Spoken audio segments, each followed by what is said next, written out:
Hello, everyone, and welcome to SmashBoxxTV's podcast 152. Your host, Terry Miller, the disc golf guy, along with Johnny V. Is it really Paige Pierce night? Is it really? Oh my gosh. Is it really? Is No, she actually going to There's show up? rumor that she's trying to avoid us, and that couldn't be further from the truth. I had to go to Tennessee to hunt her down. I had to go to Colorado. I said, damn it, Paige, you will be on our show. Whether you like it or not. And now she's trying to hide out in the Quad Cities over by Illinois, Iowa area. She said she may have to skip arcade or game night or cut it a little short. She had arrangements to go pick up Madison at an airport tonight. I took care of that. I said, nope, Dana will go get Madison. You will get on the damn show, Paige. So we might have her. I messaged her a little while ago. Wow. And in all seriousness, she has not been avoiding us. The timing of it has just simply not worked out. I was thinking just before we started, though, man, is she gonna get on Kale status where we're not gonna let her? She avoids us long enough. Then we just she gonna get like a certified letter from us so that just Yeah, well, as they're saying on the board, if we just leave Paige Pierce in the title week after week after week, one way or another, we'll get her here. She might show up. I mean, she might be in the background of a Madison interview or a Melton interview or Bobby Brown for all I know. She might show up. Well, we are planning on having Paige Pierce, our 4-time women's world champion, also champion at a handful of other events. So I knew one way or another we'd get her because we frequently have winners. That's a nice way to put it. Well, we frequently have winners on this show, and she keeps winning everything. So whether it's Worlds or 5 other events since then, I knew we'd get her here, and we're hoping to have her tonight. So looking forward to it. What a awesome weekend that I had. I'm going to elaborate on that a little bit further, but great weekend down at the Nissan Disc Golf Experience presented by Dynamic Disc. I heard you made it rain. I sure did out there in Nashville, Tennessee. In fact, it rained earlier in the day, and I guess I'll just get right to it. That's what I meant, actually. Yeah, well, it rained earlier before I had arrived at the stadium. It apparently had downpoured a little bit. I wasn't part of that action. Some of the tee times were pushed back a little bit, so basically the format was everyone had pre-registered, selected a tee time. I'm not sure if it was 4 or 8 people to a tee. I think it was only 4 people. You selected a time slot roughly every 8 minutes or so. Once you got to the stadium in Nashville, it was very easy accessing the stadium. You went in one of the main gates. They ran you through security. There was a number of stadium employees there, of course. Probably at least a dozen or so, maybe a few more. You walked in. You got checked in. You knew what time you were going to tee off. And then you went over by, ultimately it was by one of the end zones, I guess you would say. And you waited for your tee time. And then there was an announcement made. Everyone and all of their cities were called off one by one. Mm-hmm. So very official over the actual PA system. Very cool. At the stadium, which was awesome. And then, and this is something that some would consider minor. I know I recognized it. You had Jeremy Rusko basically hang out at that spot, and maybe he was just trying to avoid other work all day. I don't know. But he hung out at T1. Kissed every person. And talked. His wife was there. So he talked to all the people, all the participants that were coming through, and then more often than not, he was the photographer of the people that then walked up to the experience. So you were standing there on what was kind of the deck area for what was hole 1 with this gorgeous backdrop, and Jeremy Rusko himself was then offering and volunteering himself to grab anyone's phone or whatever they had to then take the picture of the entire group to kind of get them kicked off. And again, some may think that's no big deal or it's something minor. To me, I think it's pretty awesome. He is the owner of Dynamic Disc and has a lot of power and influence and does a lot of amazing things. And here he is watching every single group tee off and then taking their picture and being as helpful as possible. And I think that's awesome. Of course, he had a smile and a chuckle as just about every group came through. And again, little things like that. I loved it. So people would then grab their tee times. They got 2 discs just for signing up, which I have a couple of, actually. I'll show you guys. You had those. And then there was a 9-hole course laid out. The first one went from, like I said, one of the deck areas actually down right onto the field. I think the next one went kind of into an alleyway. The next couple were on the field. Then you went out in the corridors. What's another fancy word for the outer areas? You walk around out there. I don't know, in the stadium. Corridors. So a couple of holes were out there, and then you came back in for hole 8, threw down onto the field, and then 9 threw back down onto the field, and you were done. Sounds awesome. If you wanted to do it more, you could buy in again. You'd get a couple extra discs. You'd get to go through and play another 9 holes. It was just all around an amazing time. And then what they had was a few limited spots. I don't know if it was 60 or 80 or 100, something like that. They had a VIP experience, which were, I believe, they were also the later tee times, starting around 2 or 3, somewhere in that neighborhood. They got to do all of that stuff, but then also I think it was the last 8 groups, all had a notable, recognizable person go out and play with them as well. Tina Stenitis, Eric Oakley, Eric McCabe, Paige Pierce, Robert McCall. Who? Robert Who? McCall, yeah. Double ace man, Robert McCall. Yes. Name's not drawing any. Yeah. Bobby Brown, Danny Lindell. So it was really cool that is pretty awesome. Each of these VIP groups got a notable person to go out and play their round with. And then after that, these VIPs were invited up to we went to floor 7, I guess, the 7th floor. And then there was an open bar of sorts, alcoholic beverages. Listen, I've hung around DD quite a bit at Worlds and GBO. Mm-hmm. If it's one thing they can't pass up, it's a bar. Well, they're always raising the bar. That's it. Both. Yeah. Anything to do with a bar, they're good. So there was an open bar and a nacho bar, and people just hanging out and talking, having a good time. And then we went to a separate area that was higher elevated than anywhere else you got to go earlier in the day. And they had a CTP down to a basket. And then the winner actually got to take home the basket. And so everybody was throwing and having a good time, and everyone's cheering and chanting, and then stuff happened. I've golfed with you since 1997-ish, 96, 97-ish. Mm-hmm. If there's one thing you can count on Terry Miller to do, it's wait to the end of the CTP. He is the guy that's like, no, that's fine. I'll get there. And then they're like, okay, we're done with the seat. And Terry comes walking up. Oh, wait, hold on. I got one more disc. Hold on. Wait for me. Excuse me. And I need to know the strategy. And yeah, exactly. How close are they? Am I running it? Am I trying to put it in? Am I just trying to get it close? I want to know the strategy. You're notorious for this. And I'll say this. Okay. If it's one thing Terry excels at, it's probably like CTP shots. That's a range that's in your wheelhouse. Like, if it's not, if it's like a 200-foot shot. Now, this was longer, particularly. I mean, you were shooting down and whatever. But, most of the time for most CTPs at leagues and stuff, it's like, oh, we're going to shoot from here to that basket. Terry's walking up, if not last, then like second to last. So if you ever see him at a tournament for a CTP, wait until he throws and make sure to make him go before you, because he's guilty of it. And he'll just sit there. There's nothing to be guilty of. It's a strategy. There's no guilt. There's no shame in my game. So Terry, you ended up throwing what looked like a kind of a lazy hyzer. Mm-hmm. Put it 5-6 feet away from the pin. Something like that, yeah. And won the basket CTP. Yes. Which you didn't come home with. I didn't. And funny enough, the gentleman who was previously the closest to the pin, he was kind of sad. He was like, oh, that's awesome, but I was closest before you threw. I like getting beat by the disc golf guy and all, but... No, I don't think he was happy. And so I had then offered, I said, well, I'm flying, and I'm fortunate enough to be a distributor for DD, and I knew I could get my hands on other baskets if I needed them. And he made me an offer, and we made an exchange. So, yes, it didn't come home with me, and he got a basket. It got signed by a bunch of other people, cool. and it was awesome. Cool. The other cool thing they did with this experience is the other 8 baskets that were out there were all spoken for. So when you signed up, they then allowed someone to pay extra, and you got it at a killer price to then buy the 8 baskets. Mm-hmm. So there were some people that were already planning on walking off with one, and then they left the last one for the CTP, and then Whoops.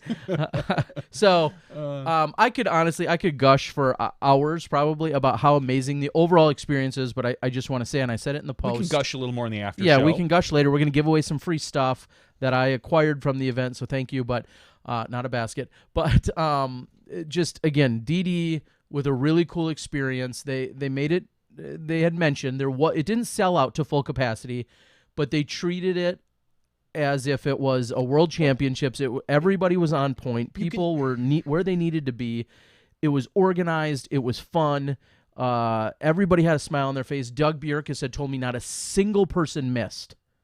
Not one person did not show that was supposed to. Do they, out of almost 250 or 300 people? Do they account the not selling out to, I mean, a little bit of rain? Were they expecting walk-ups? They were eligible for walk-ups. And so, but I know the rain was early in the day, so it's hard to maybe blame that.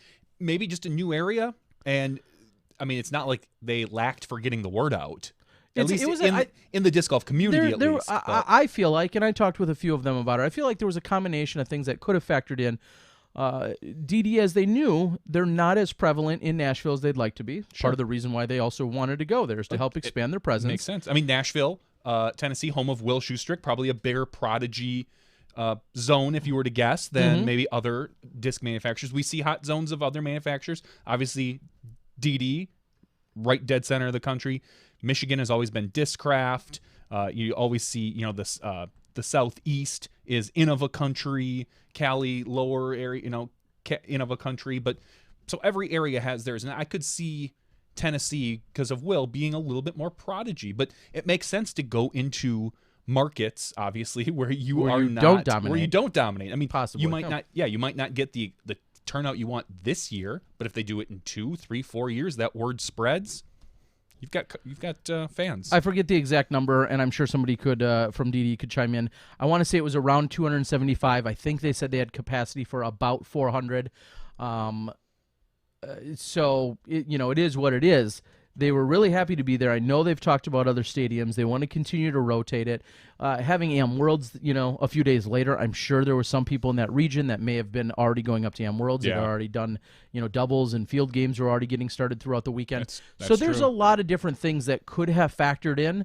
And I think it's great that they're open to the idea of moving it around to just kind of spread the love, which is why after 3 years at AT&T Stadium, they wanted to move it. Can we start yelling for stadiums for them to go to? People are already doing that. No way. Yeah. No. Yep. Of course. I'm sure they didn't mention my stadium. I talked about various stadiums. There's a lot of different good ideas out there. So I'll say this. Miller Park would be cool because it's got the roof. Correct. And you could do it in November, December-ish. In theory, yep. In theory. Exactly. So awesome, huge. Again, I'll be giving away a couple discs. I want to thank everyone there. And I got to play 9 holes. I also did play 9 myself. I played with Paige and Robert McCall. Tina Stenitis was in the group. I'm trying to think who else was all in the group. It was J. Ray. Paige and J. Ray were playing a contest throwing exclusively the Aviator. I saw that. I heard J. Ray won. Barely. Only because Paige missed a couple putts with an Aviator. Well, that. So it was awesome. I'm not going to forget it, Robert McCall, your ace. Thanks to Danny Lindell. We got Danny recorded the ace on hole number 6 by Robert, which will probably get released maybe tonight or tomorrow yet. I've got it all edited up. And he aced, and then his second to last shot of the day, because he threw from the upper deck, he aced hole 9 when he went out and played again during the VIP round. So Robert McCall, who I think says has 13 or 14 aces in his career, goes out and cards 2 of them. These don't count, though.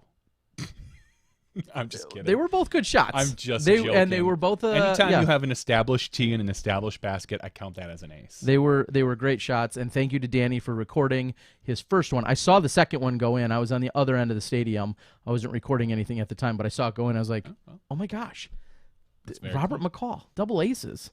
And then to wrap things up, besides thanking Bobby and Jeremy and Robert and Eric McCabe and all those amazing people over there, I want to thank my host for the weekend, Joe, and the rest of his family. Thank you for graciously offering your accommodations and working with me and getting me around and everything else. Thank you so much to your entire family for letting me disrupt you for a few days. So I appreciate that. Awesome. All right. I think we've got a great show tonight. We've got Dana waiting here in the wings. He's doing a little bit of research. He had to jump onto a different computer tonight because his was having some issues.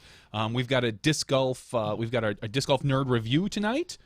We've got some giveaways, our normal Patreon giveaways. If you want to be, I'm going to grab those names a little bit later in the show. So if you want to be eligible, you can sign up at patreon.com/SmashBoxxTV. That's 2 X's, Patreon.com. We don't plug it hardly ever in the normal show, so I kind of feel like every once in a while it's good to remind people.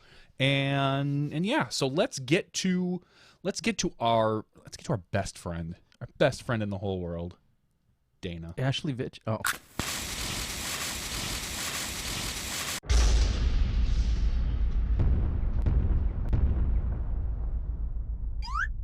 Boom goes the dynamite.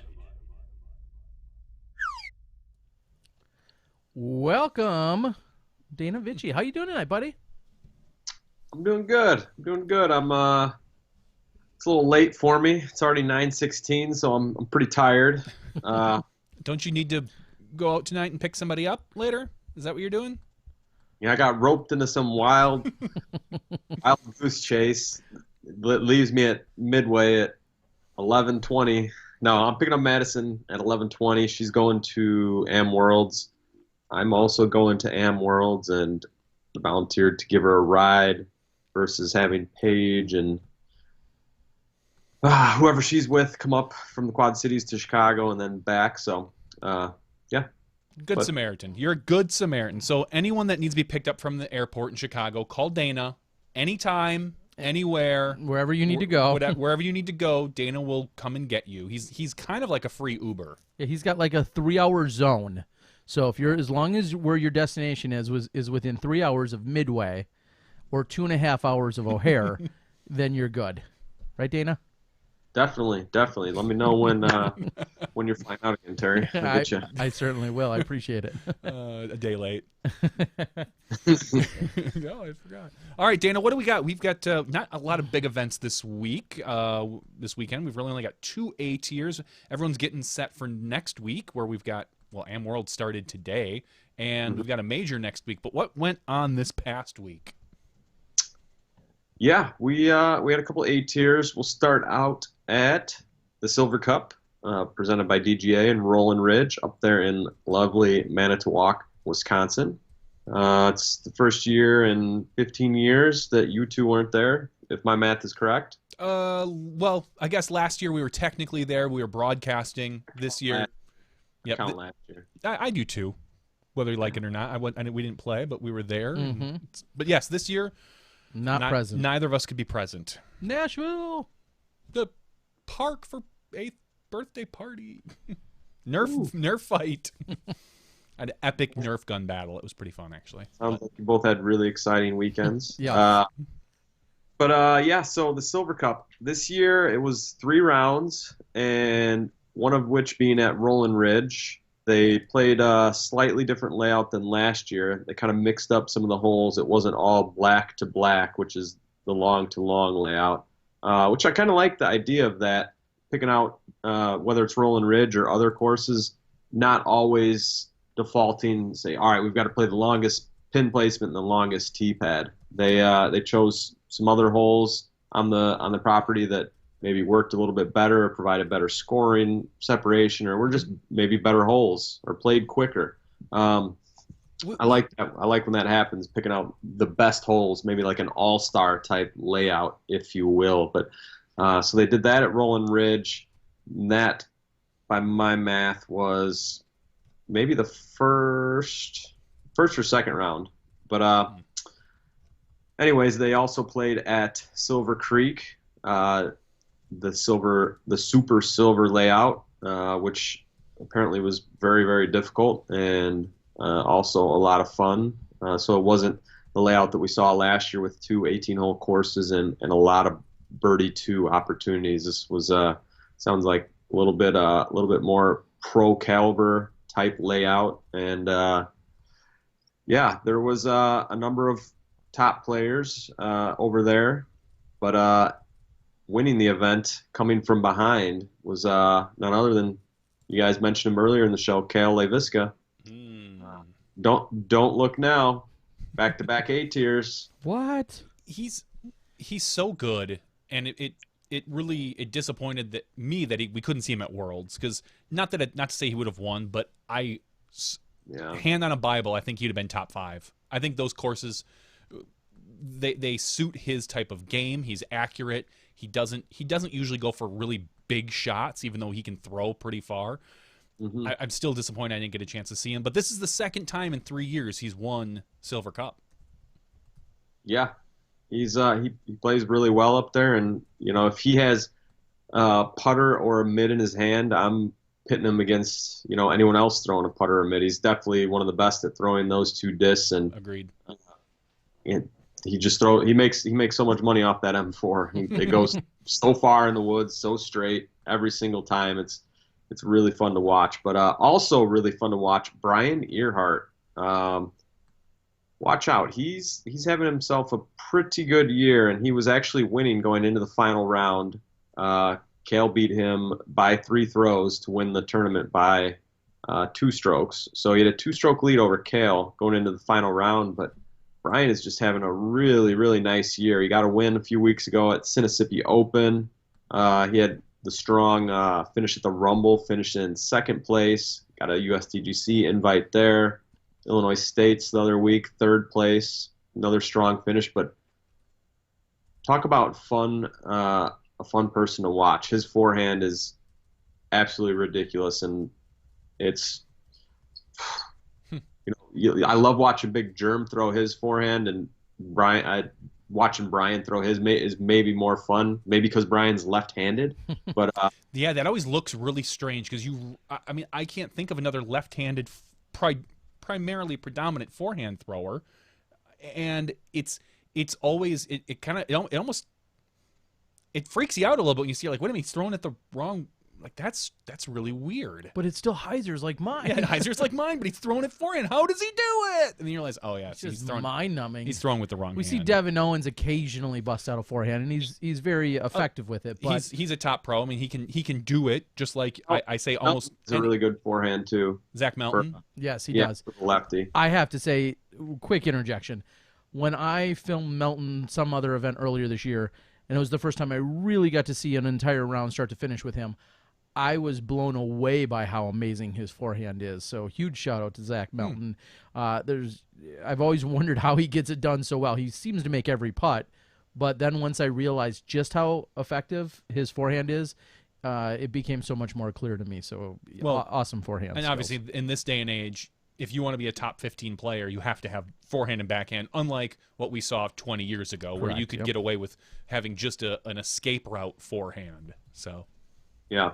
Now, if you guys are looking to improve your forehand, every Monday, Brian Earhart opens it up to helping people out online. You can send him an email or hit him up on Facebook. So search for him on Facebook. I don't remember what his email is off the top of my head. It's something Frisbee, but he will help you. He'll give you tips. He'll watch video.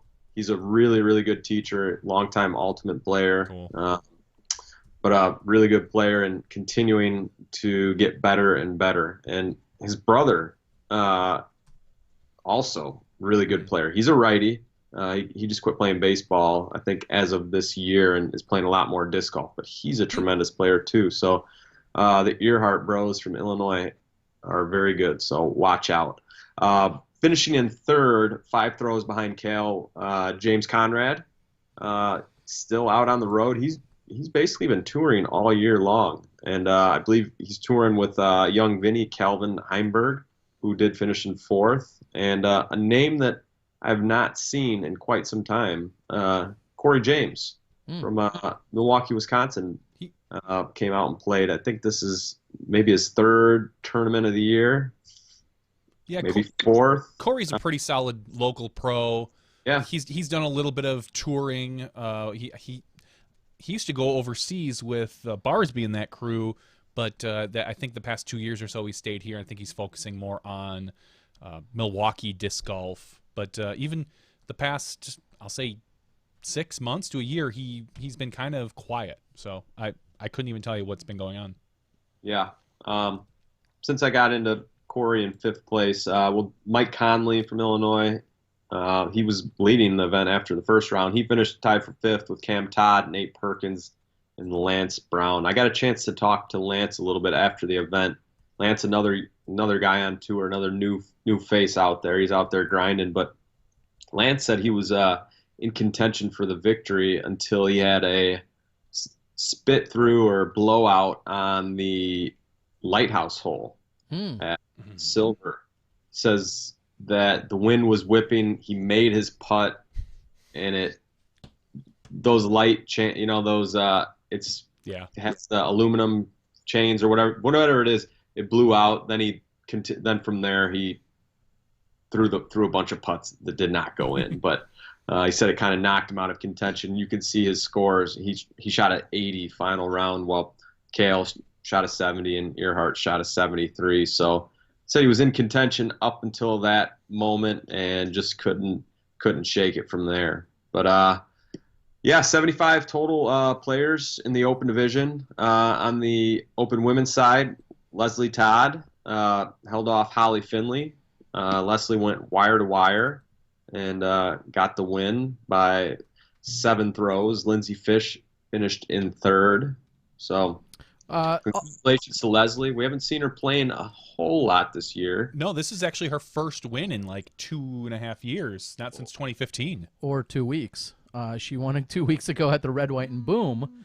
I was there for. The results must not be up because I'm looking at 2017, and it doesn't have them up here. I know, because I think I talked about this maybe last week or the week before. When she had won, it came all the way down to the final hole or two, and then she won, and she recognized that when she won. I said, I've got to interview you, and she's like, PDGA, and then she said, wow, feels like it's been like 20 years. And then someone, and she, very respectfully followed it up and said, I don't have a chance to win a lot because I'm always playing against Paige and Val and all of our top players. It's really funny because just the other day it was like 2 days ago, I was looking at some old YouTube videos that Chuck Kennedy has up, and one of them I believe was the 2004 Worlds where she was in the final 9. 2003 or 2004? She was in the final 9. 2003 maybe. It wouldn't have been 4. That was Des Moines, Iowa. In Des Moines. I don't believe I'll so. Take a look, but I bet money on it that it was. Okay. Yeah, I was watching one of them, but I know she was in the final 9. Sure. So sure. That's not. Yeah. Well, so what I really was gonna, before I got too far off track, surprising. I think did you just mention it was was it only a 3-woman field? Dana? Yes, only 3. So Holly, who I believe lost in a playoff battle to Paige Pierce last year. I think I recall filming that and posting it. She finishes 2nd again this year. Lindsay Fish, who's a local, she plays. I'm disappointed in general, and this says nothing. I mean, this is very common. I'm disappointed that there's only 3 pro women at that event, and there's no fault to be placed anywhere. Jim Van Lannen treats everyone really well. There's great payout, great courses, all that stuff. It's just really, really disappointing that there's 3 professional women at what is one of Wisconsin's largest events. Yeah. I was right, by the way. She took 3rd place at the 2004 wow. PGA Worlds. Okay. Colored me incorrect for a moment. I was fairly certain that I was watching the video. Okay. So nice, Johnny. Well, good, because you were wrong the minute before it. So I was. Like 30 seconds earlier, I was dead wrong. So, but anyway, congrats to Leslie is really the point here. But again, just all too bad. Dana, Am Worlds doesn't have any relevance on this weekend in terms of our pro women's field. Any other than just not a lot of pro women in Wisconsin, or none coming up from Illinois, or none coming over from Minnesota, where it's also light. Any input on that though? No, not really. I mean, Illinois? I'm trying to think. Aside from Barrett, who plays, Masters, she played Masters women this last weekend, and sometimes plays Open women. Who are?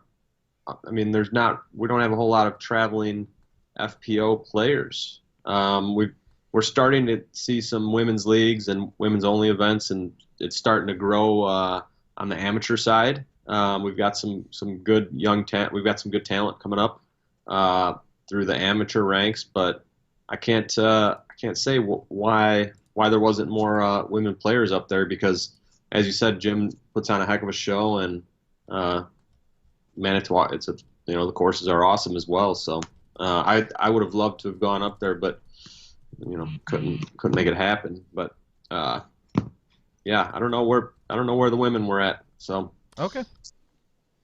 Too bad. We'd love to see more, obviously. Obviously.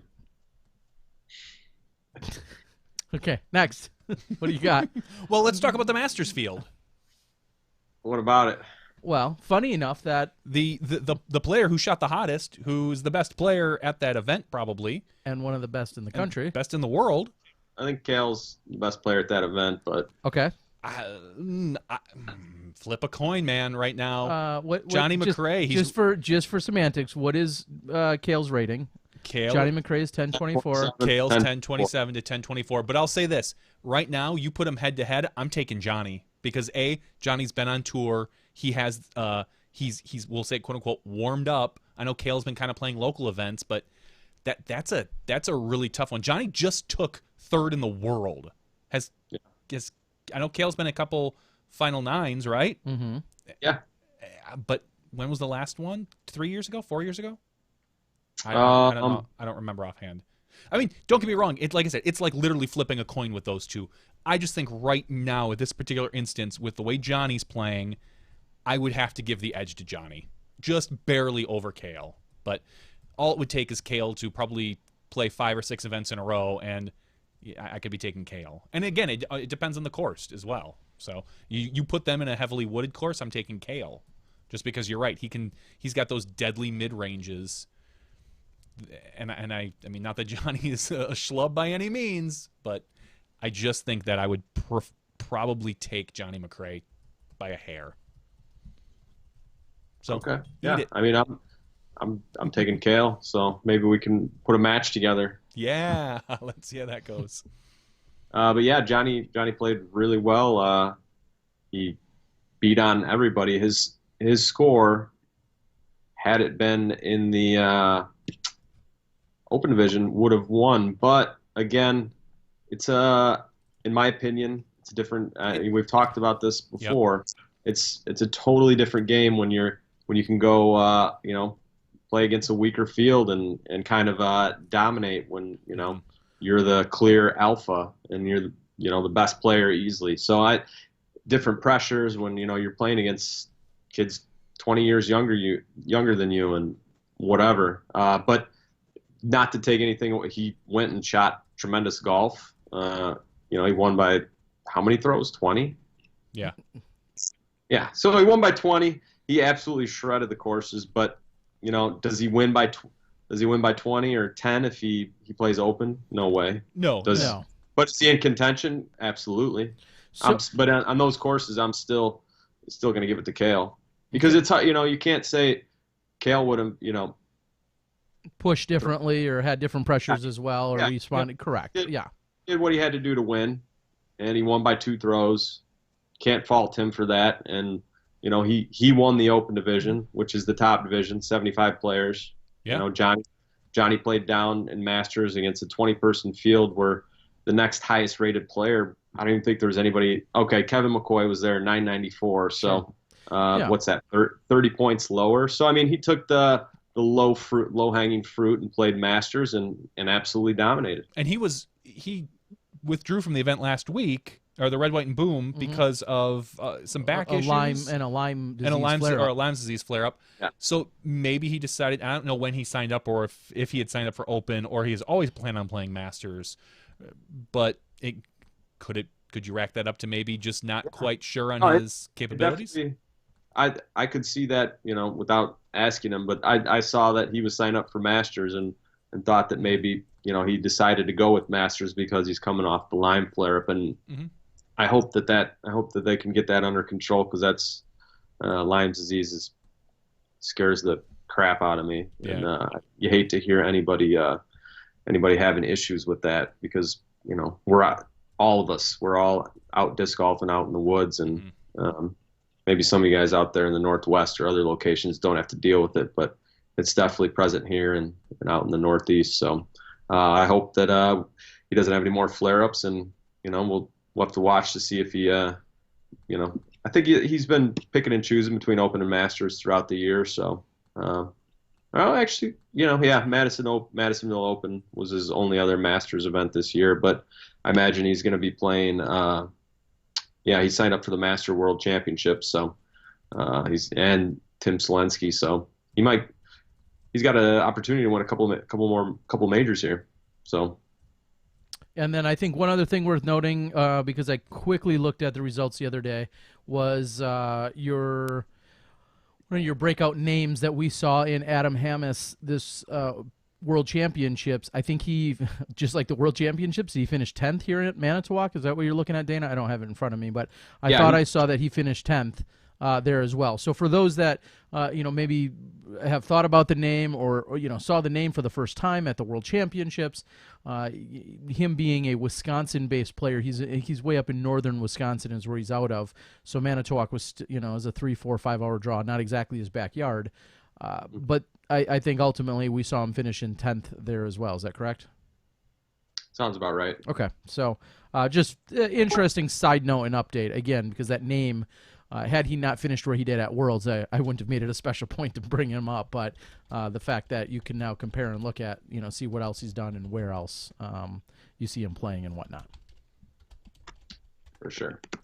All right, let's. I got one more event wanted to look at, and it was the Prodiscus Estonian Open, which there was live coverage for. Really? Yeah. There was a company, I found it after the fact, there was a company called Rockstick out of Estonia. They're an Estonian company. I went to their website. I think it's just like rockstick.ee. I forget offhand where I found it.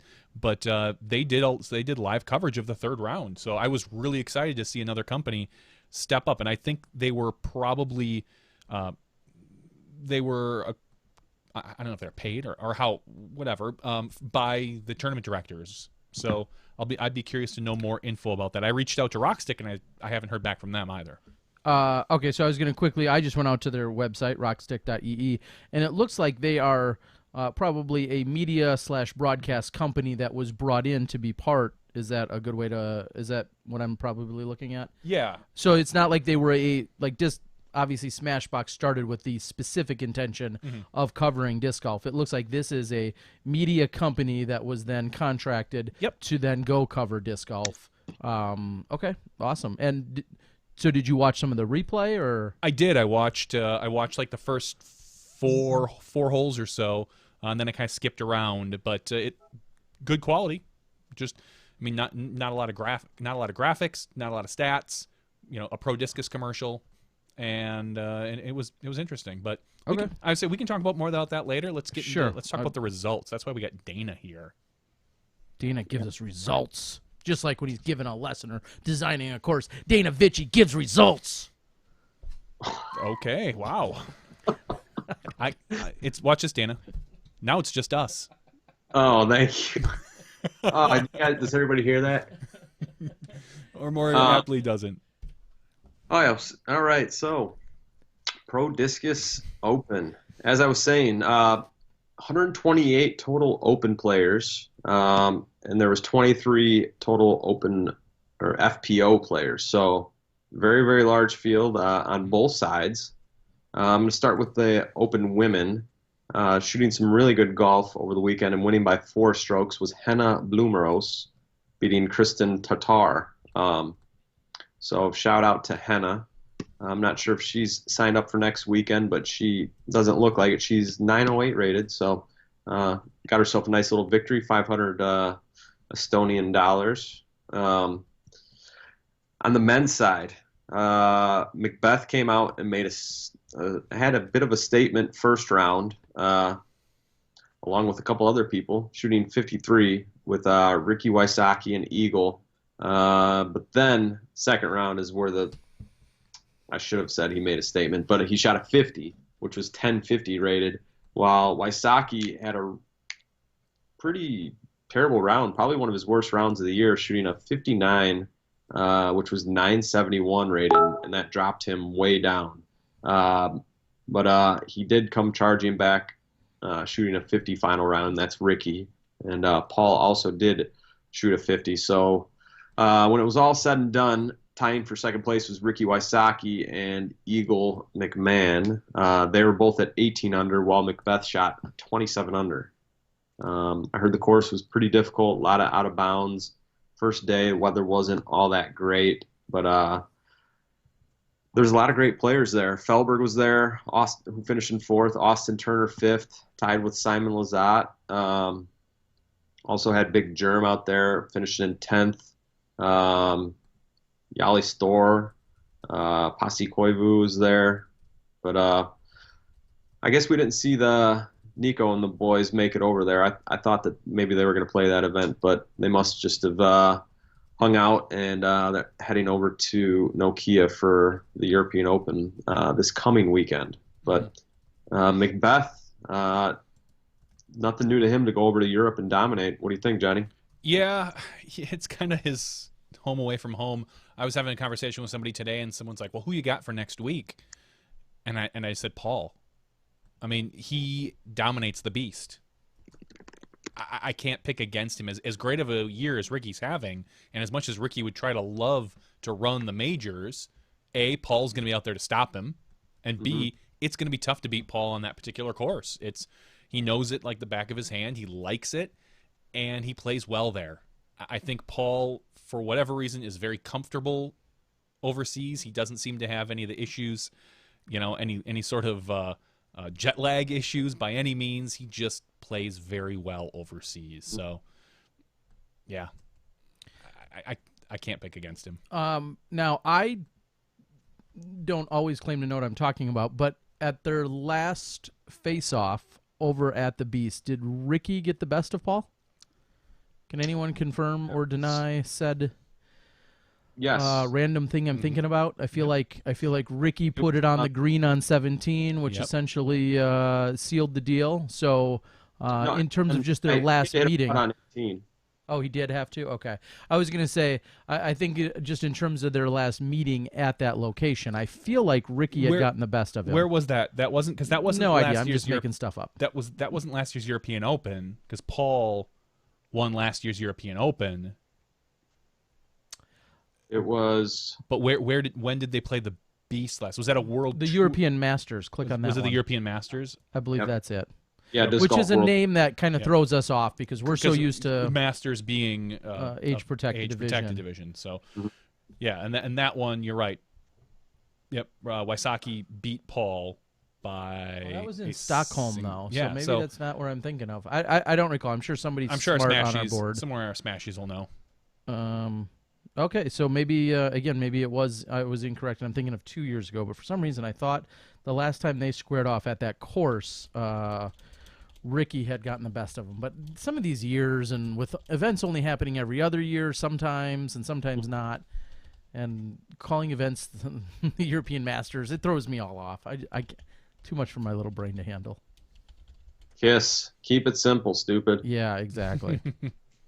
And for those that are wondering where to find this, it's not at the rockstick.ee. You have to go to YouTube, and you can do a search for Rockstick, or you can do a search for the Estonia Open, and you should be able to find it out there. Yeah, I had just simply linked to their website, which is more of a business probably front end than it is the actual footage. And as someone said, it's run by 2 kids. They look like they're probably in their early to mid 20s, which I kind of chuckle at, thinking like they probably have just as much experience as we do.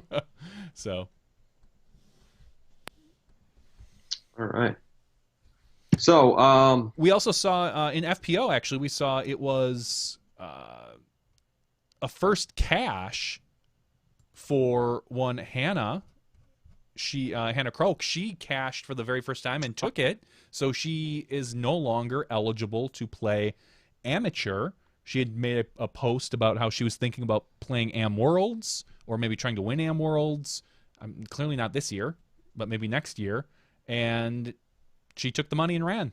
So congratulations. Her goal for next year was going to be Rookie of the Year, and she's by accepting this cash before the finish of Am Worlds, that makes her ineligible for next year. Correct. That was kind of what she was getting at. But so if she would have held off for a week, she could have kept that eligibility, from what I understand from her post. But Yeah, took the $200. She actually went 75, 70, 65, which was 859, 873, 911 rated to finish out really strong and get herself 200 Estonian dollars. I think that's a stupid way to determine when your eligibility is for rookie, like Worlds particular. Because it moves. Well, and I was moves just going to say, week. Dana, do you know for a fact if it's Worlds or if there's a particular date in mind? And my point was going to be, there needs to be if there's a date. Yeah, there needs to be a deadline somewhere. If you take cash before, July 1st or August 1st, whatever, or August. But if you really think about July it, 15th, because it's the beginning of the halfway through the year. But or if you're trying to win Rookie of the Year, in theory, your last big, substantial, worthwhile amateur event, in theory, should be Worlds in some regard, right? So it makes sense that if you become a professional or you accept cash before that, I don't know. It does make sense to me. I don't know. I just don't like that it's based on an event that moves around dates. I think within a few weeks of each other, typically. It should almost be like, to me, I feel like it should almost be like when you play Masters. You have when you turn 39, the year you're going to turn 40, you can play Masters. So if I turn 40 in December, I can play Masters that whole year.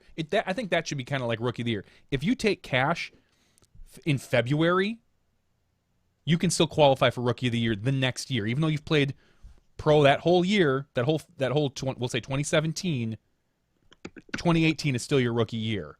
But then obviously 2018 isn't. So you understand what I'm saying? I follow. I don't agree. That's all. I don't know. I just think that World seems like an arbitrary weekend to choose, because it's in August sometimes, and now it's in July. It might be June next year for all we know, the way things change.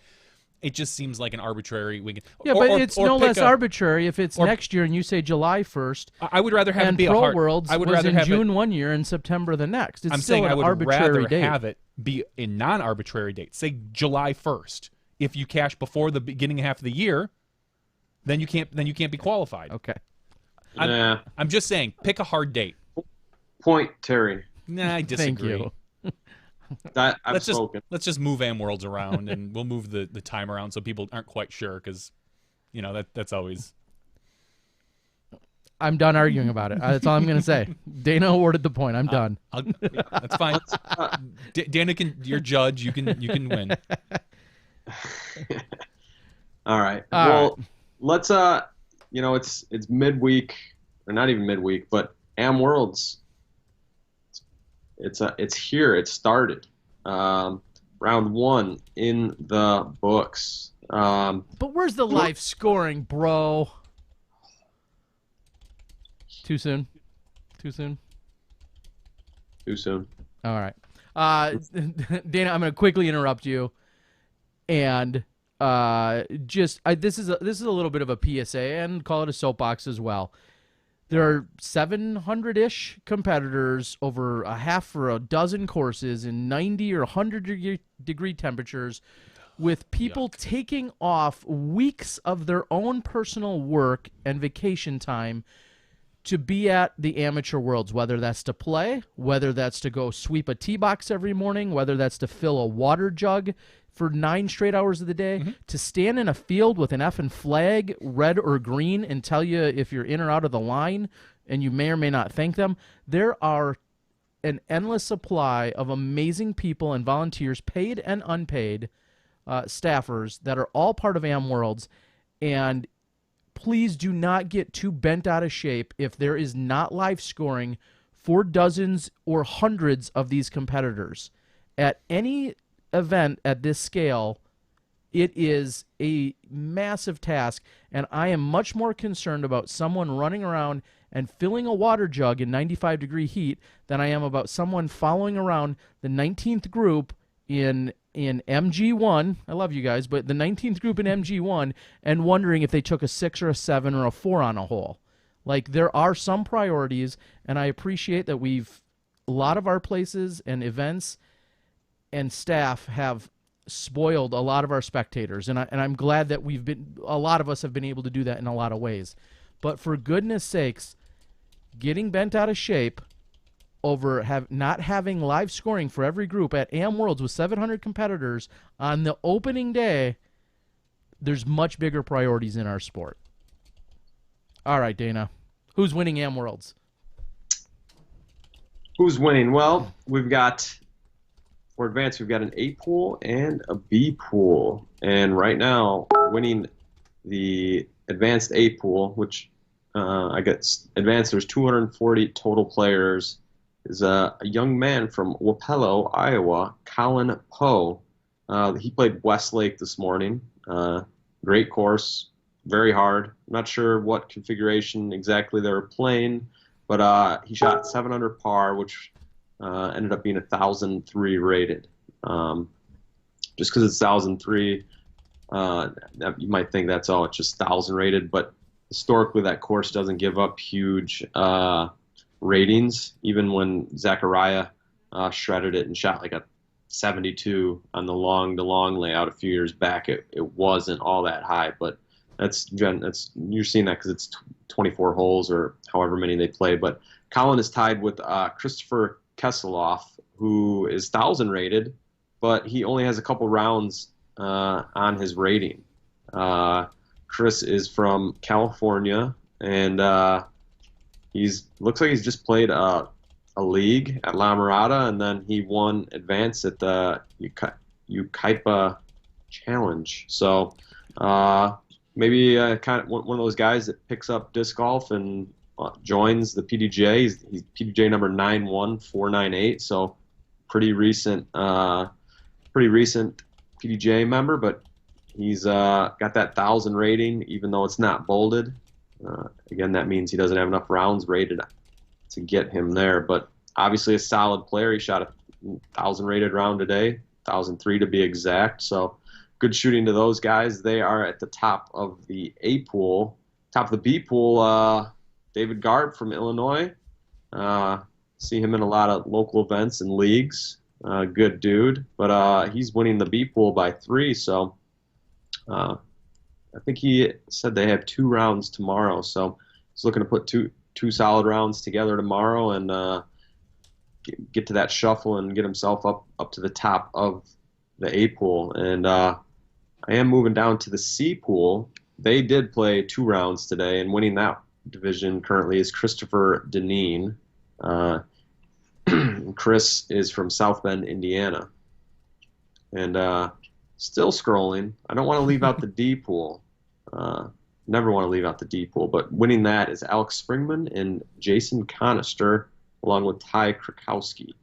So a lot of action going on there. After tomorrow, we'll kind of have a better idea how things are really going to shake out. We'll probably see some of the better players rise to the top playing 2 rounds. So after 3 rounds, Johnny, do you think the person in the lead after tomorrow is going to win it? Nope.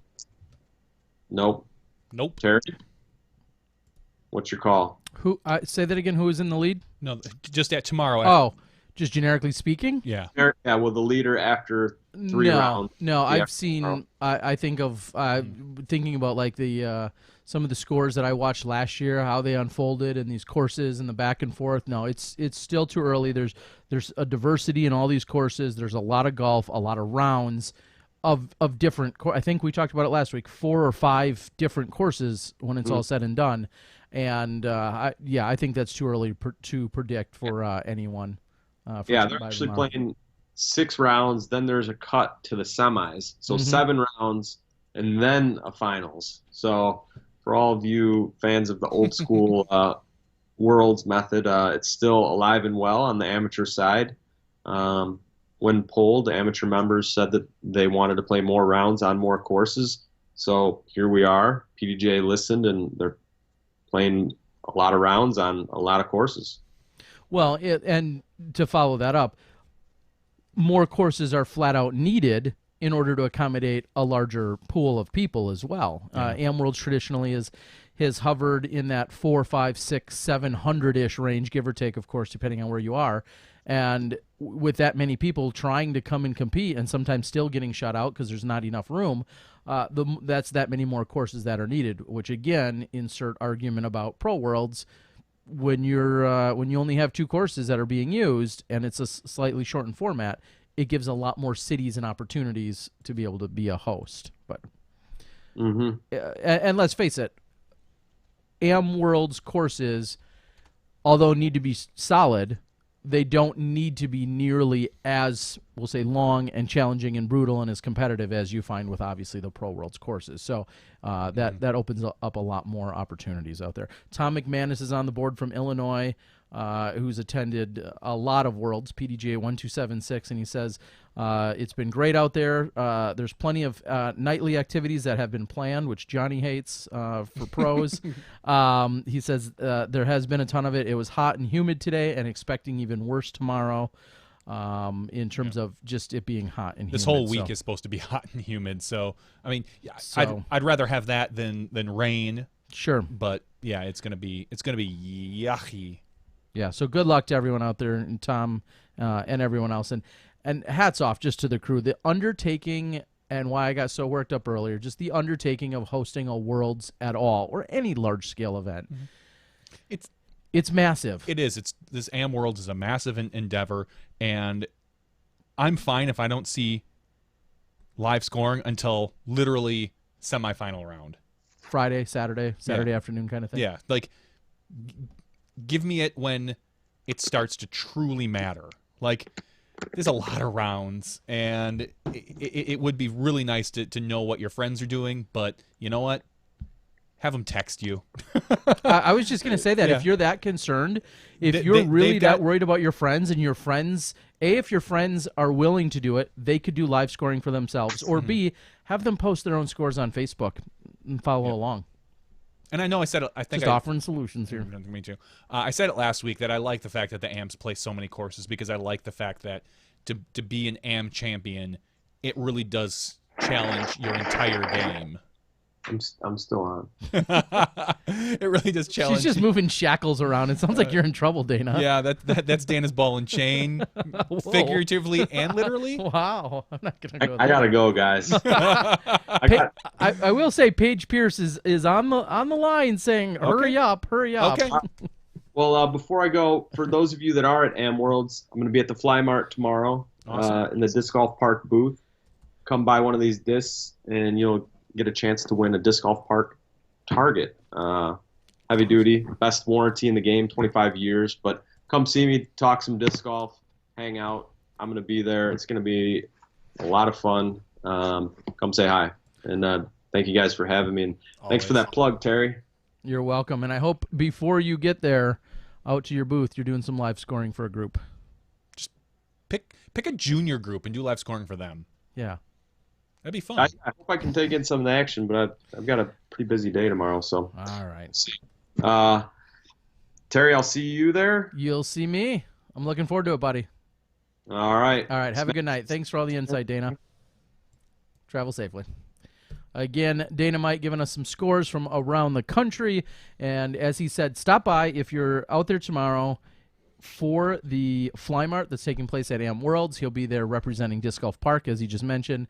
Come out. You can win a basket. And if you want to talk about disc golf or design or anything of that nature, Dana's the man to talk to, unless you live closer to me and you want me to come design your course. But if otherwise, talk to Dana. Do you want a great course or a good course?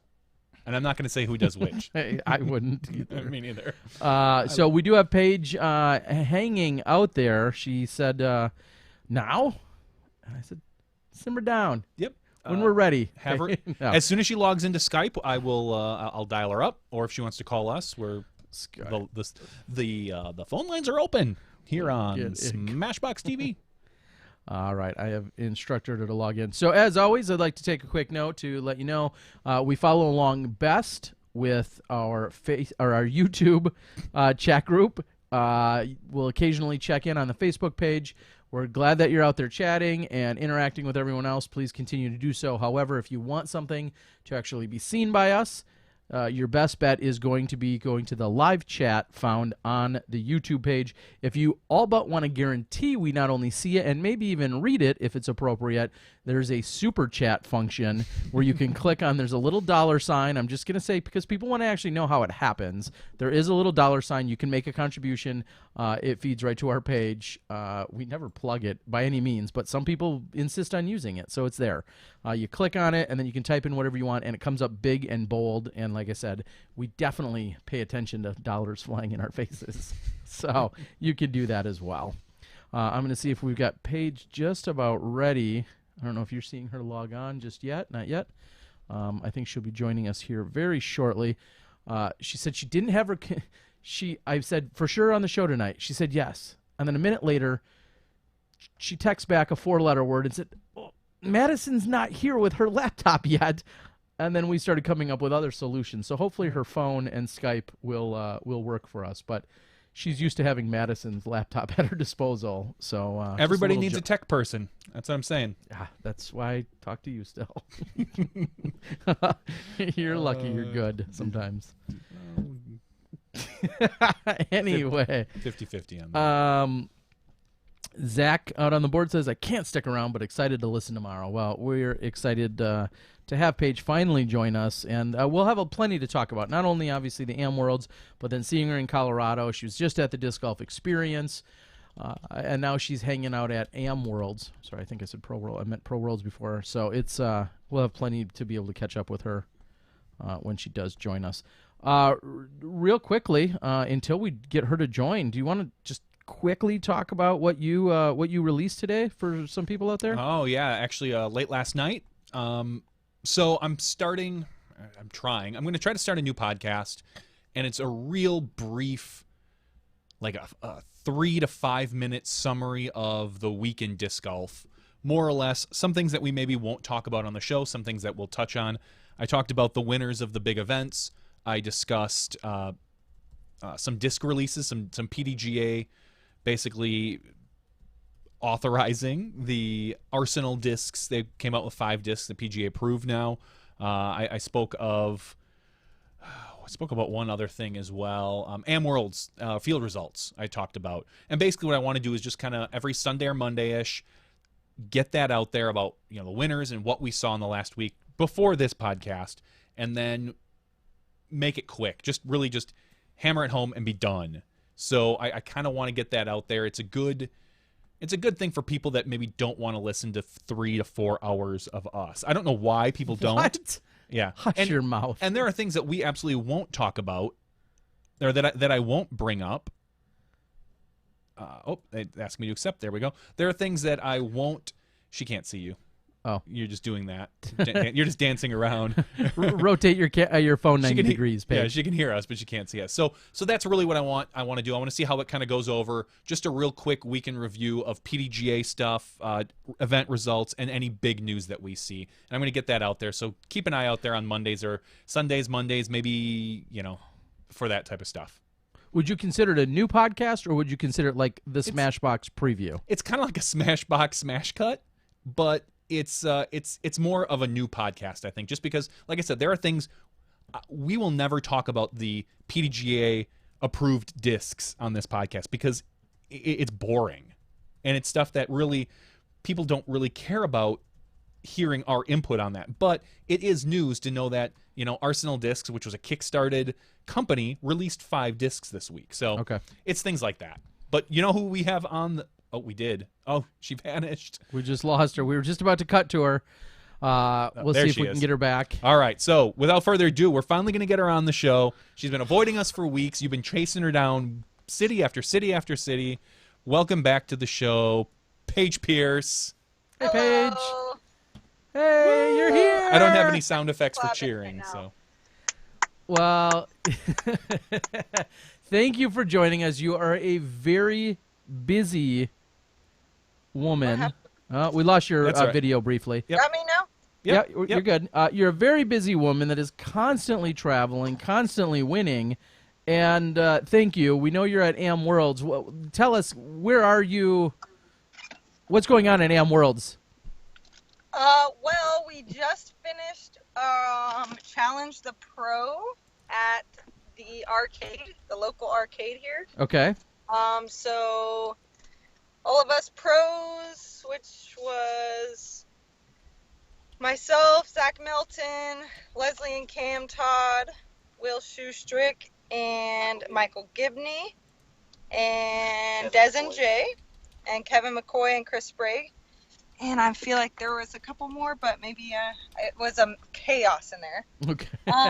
Anyway, we all had a bunch of raffle tickets, and all the kids could challenge us to any arcade game of their choice. And if they beat us, they got 2 tickets, and if they lost, then they got 1 ticket. And we just left because the raffle started, and we're staying an hour away. And I got to be on SmashBox, so. Aw. Well, thank you. My first ever car interview, so this is nice. But it was really fun. That was really cool. Des and Jay set that up, and I'm hoarse. We just played adults versus kids laser tag, and did we win? We lost. Oh, but wow. It was fun. It's harder to shoot the little targets, you know? They're small and they're quick. They're like little marksmen running around. Yeah, exactly.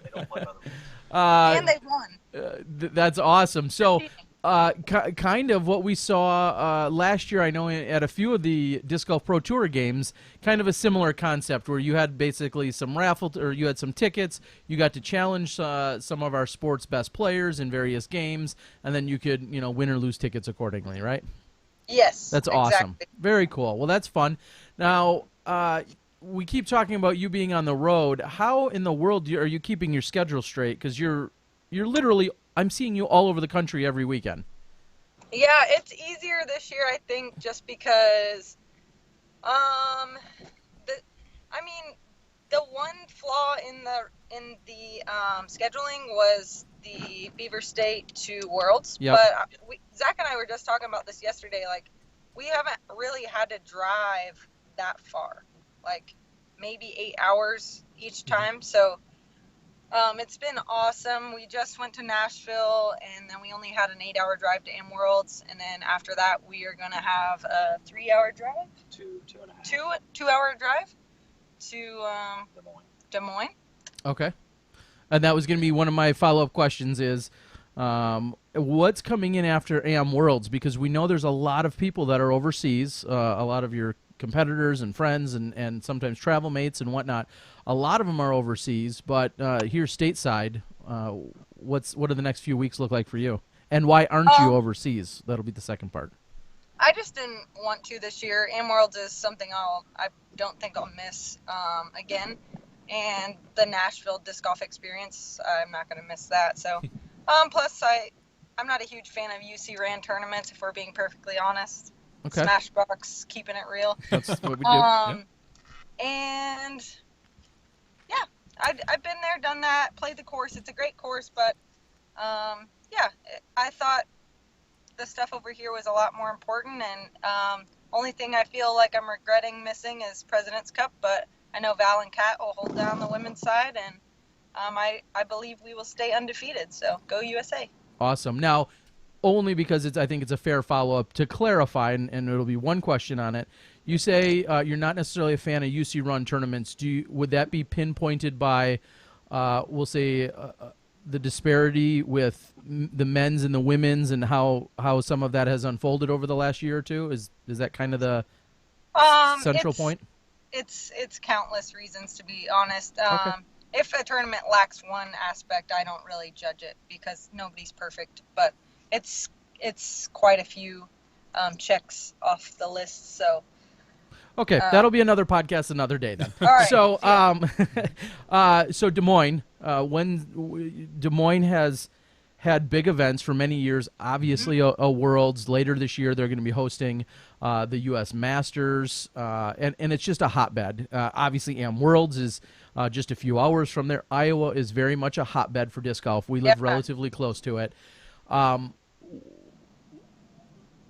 I guess, when's the last time you played there, and what brings you to that event? Was it just that it fit in the schedule really well? It definitely fit in, and I'm not even going to play in it. I just kind of want to chill. I I don't really care about much right now. I just came off a World's win, so I'm not in a rush to play. Let me start some quotes here. I don't really care about much right now. Okay, go on. Yep. That's I'm actually gonna caddy for Zach and Robert McCall, my team manager, What? who is playing. So. Oh, so the guy aces twice in a day, and now he's on tour? No, he's just playing this one tournament 'cause Oh. it's close by, and a friend, Dixon Jowers, is actually driving up. So Robert's like, "All right, I'll hop in, sure." Okay, So, awesome. we're in a race to 1,000 rated, so I'm hoping to be like a 940 caddy, so that kind of drag him down a little bit. Oh, for sure. Just not be be about 100 yards away from him when he needs his putter or something, Yeah. and Exactly. yeah, just question every one of his shots. You're gonna throw that? Like, Oh, are you sure? wow, really? Okay. Because I just That's not what I would just do. tell him, like, I usually club down here, but really you, whatever.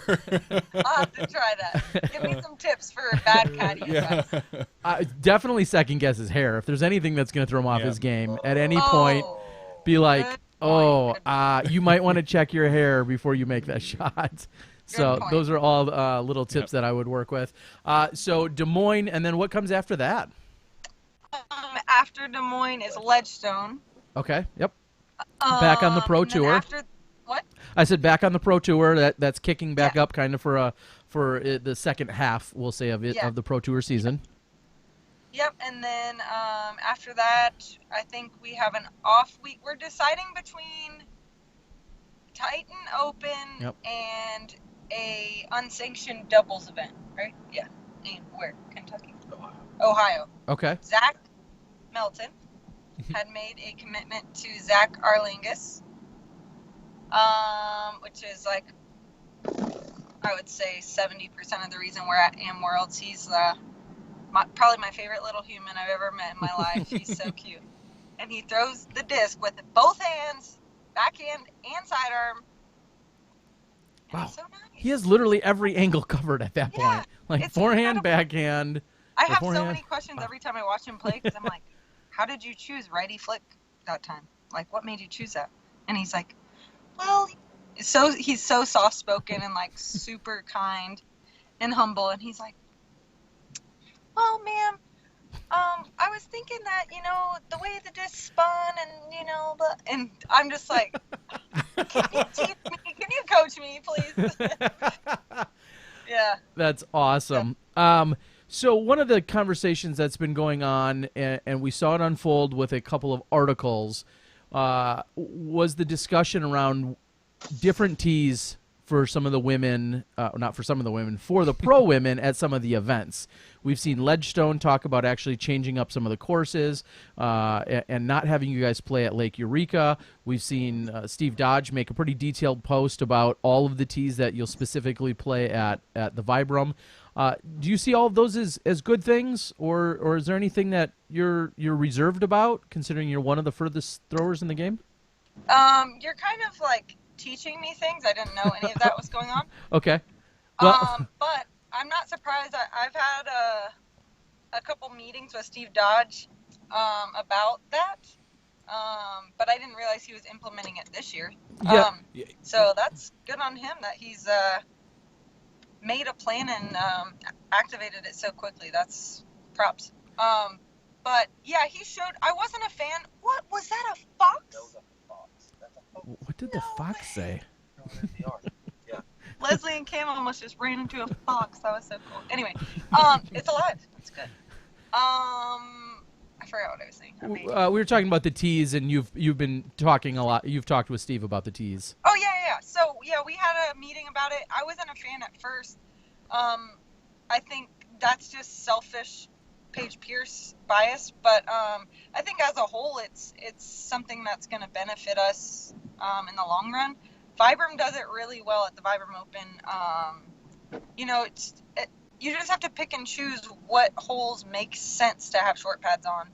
I don't want to be throwing a putter or throwing a 200-foot hole or anything like that. But if it makes sense, like Steve's done so well at Vibram, hole 1, hole 11, all those key holes. So if he just keeps up with that plan,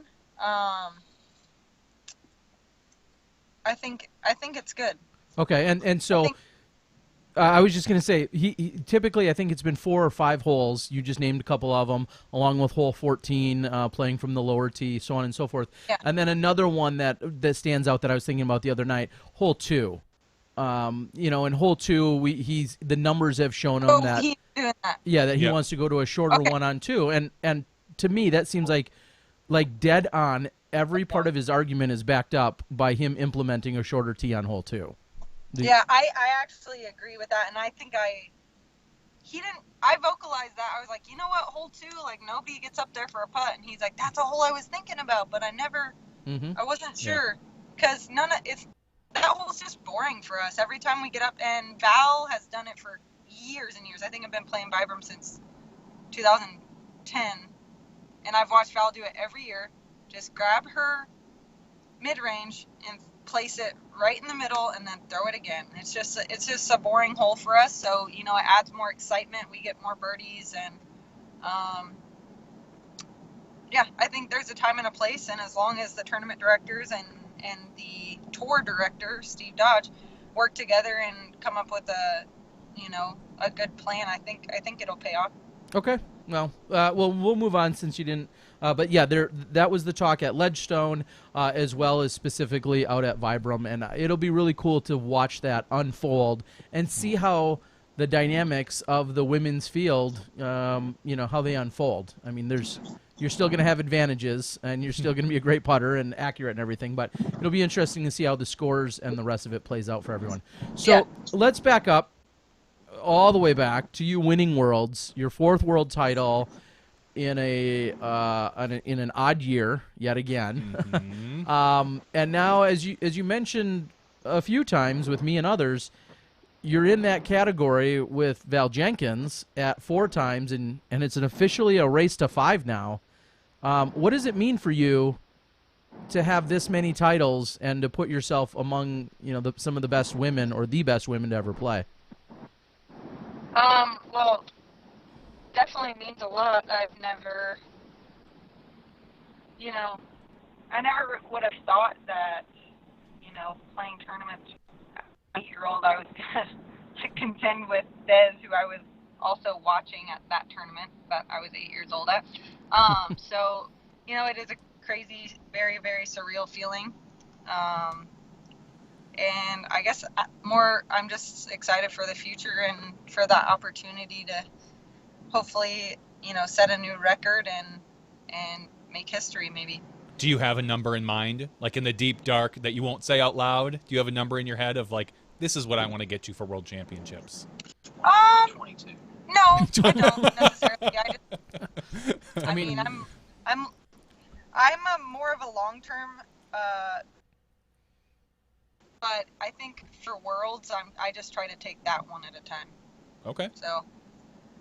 So I guess one of my follow-ups to that would be, did you ever think, rewinding 15 years ago or so, did you ever think, I have the drive and the passion and hopefully the skills that I could be the best women's player to ever play disc golf? Did that thought go through your head? When? At any point, like when you started really young, you've been playing for a lot of years, but when you were, when you said, okay, this is something serious, I want to pursue this, I'm going to take it serious, at that point, did you think, yeah, I think if I work hard, I could potentially be one of the best women to ever play this game? I mean, I think that now, but 2-3 years ago, did I? Not really. Maybe after Lemon Lake was when I started feeling that way. Okay. After my first Worlds, I thought, wow, I can compete. Like, I can compete with these players. Val Jenkins on her home turf, as a rookie almost. So that was a crazy feeling to me that didn't really go away even till this day. But I guess like winning again in Lemon Lake in 2013 kind of like reaffirmed that it was possible and that I should have a little more confidence in myself, because it wasn't just once and it was again against Val, and I think that one was so crazy because it came down to literally the very last putt. And I've never really had that feeling. I remember watching Sarah Hokum, 2012 Worlds in Charlotte, you know, hit her last putt to win, and I got goosebumps, and it wasn't me. And so 2013, like being in that same situation and executing the putt, which was not my strong suit at that point. I think I just realized that really anything's possible for any single person. So all of us have to be confident and, you know, just put ourselves in position and just try to execute as best as we can. So I don't know, I guess that was a long answer, and I don't know if I really even answered your question. You did.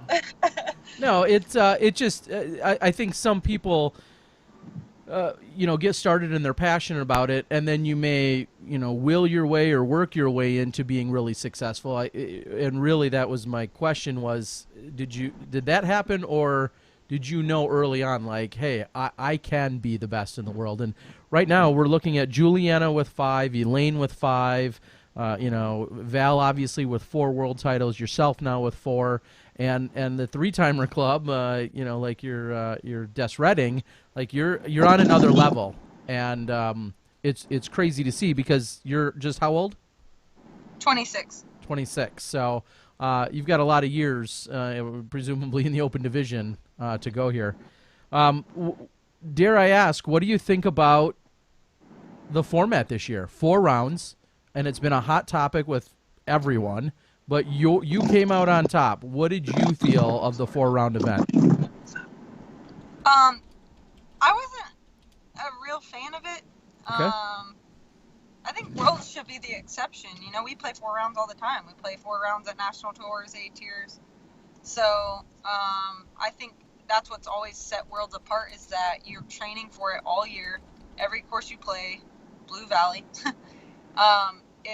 You know, you're trying.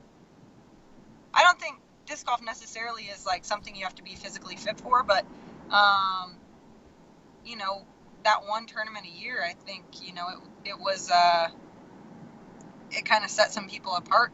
You know, like 4 or 5 rounds in, 4 days in a row, you're starting to hit the wall, and I think it was cool to see who persevered, and I don't know. I thought it was another cool element.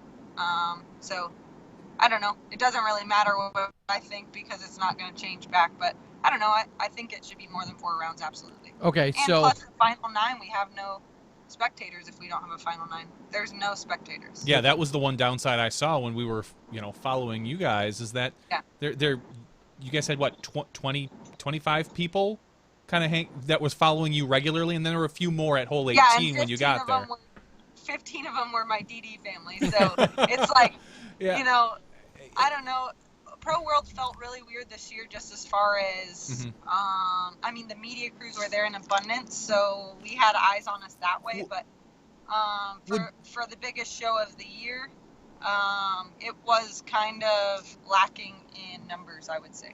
I know it sounds strange, and I was just thinking about, would it feel different if the FPO division teed off like right after the MPO division, or the FPO lead card went off right after the MPO lead card, so the 2 lead cards were right next to each other? I don't know the logistics of that, or if it's fair based I don't think so. Based on wind conditions and whatever. But the gallery from their card would have been our way, and we would have had to been waiting on each other. So I just put you in a big 8-some. Yeah, I think the world should be different. Okay, I agree. So, the last one I'll ask about it regarding this, regarding the World's format is, if it was up to you, and one of the assistants to Worlds is on the board, he always is every week. Thank you, Chris. If it were up to you though, and you could design Worlds, whether it's next year or in the next 5 years, what's the magic number and/or format? If it were totally up to Paige Pierce, if they said, you're champ, next year you decide how many rounds, maybe they should do it that way, what would your format be? Next year it's at, we'll specify, next year it is at Green Mountain, where they have the 2 courses that you've played before, but next year specifically, if it was your choice, Paige Pierce, go.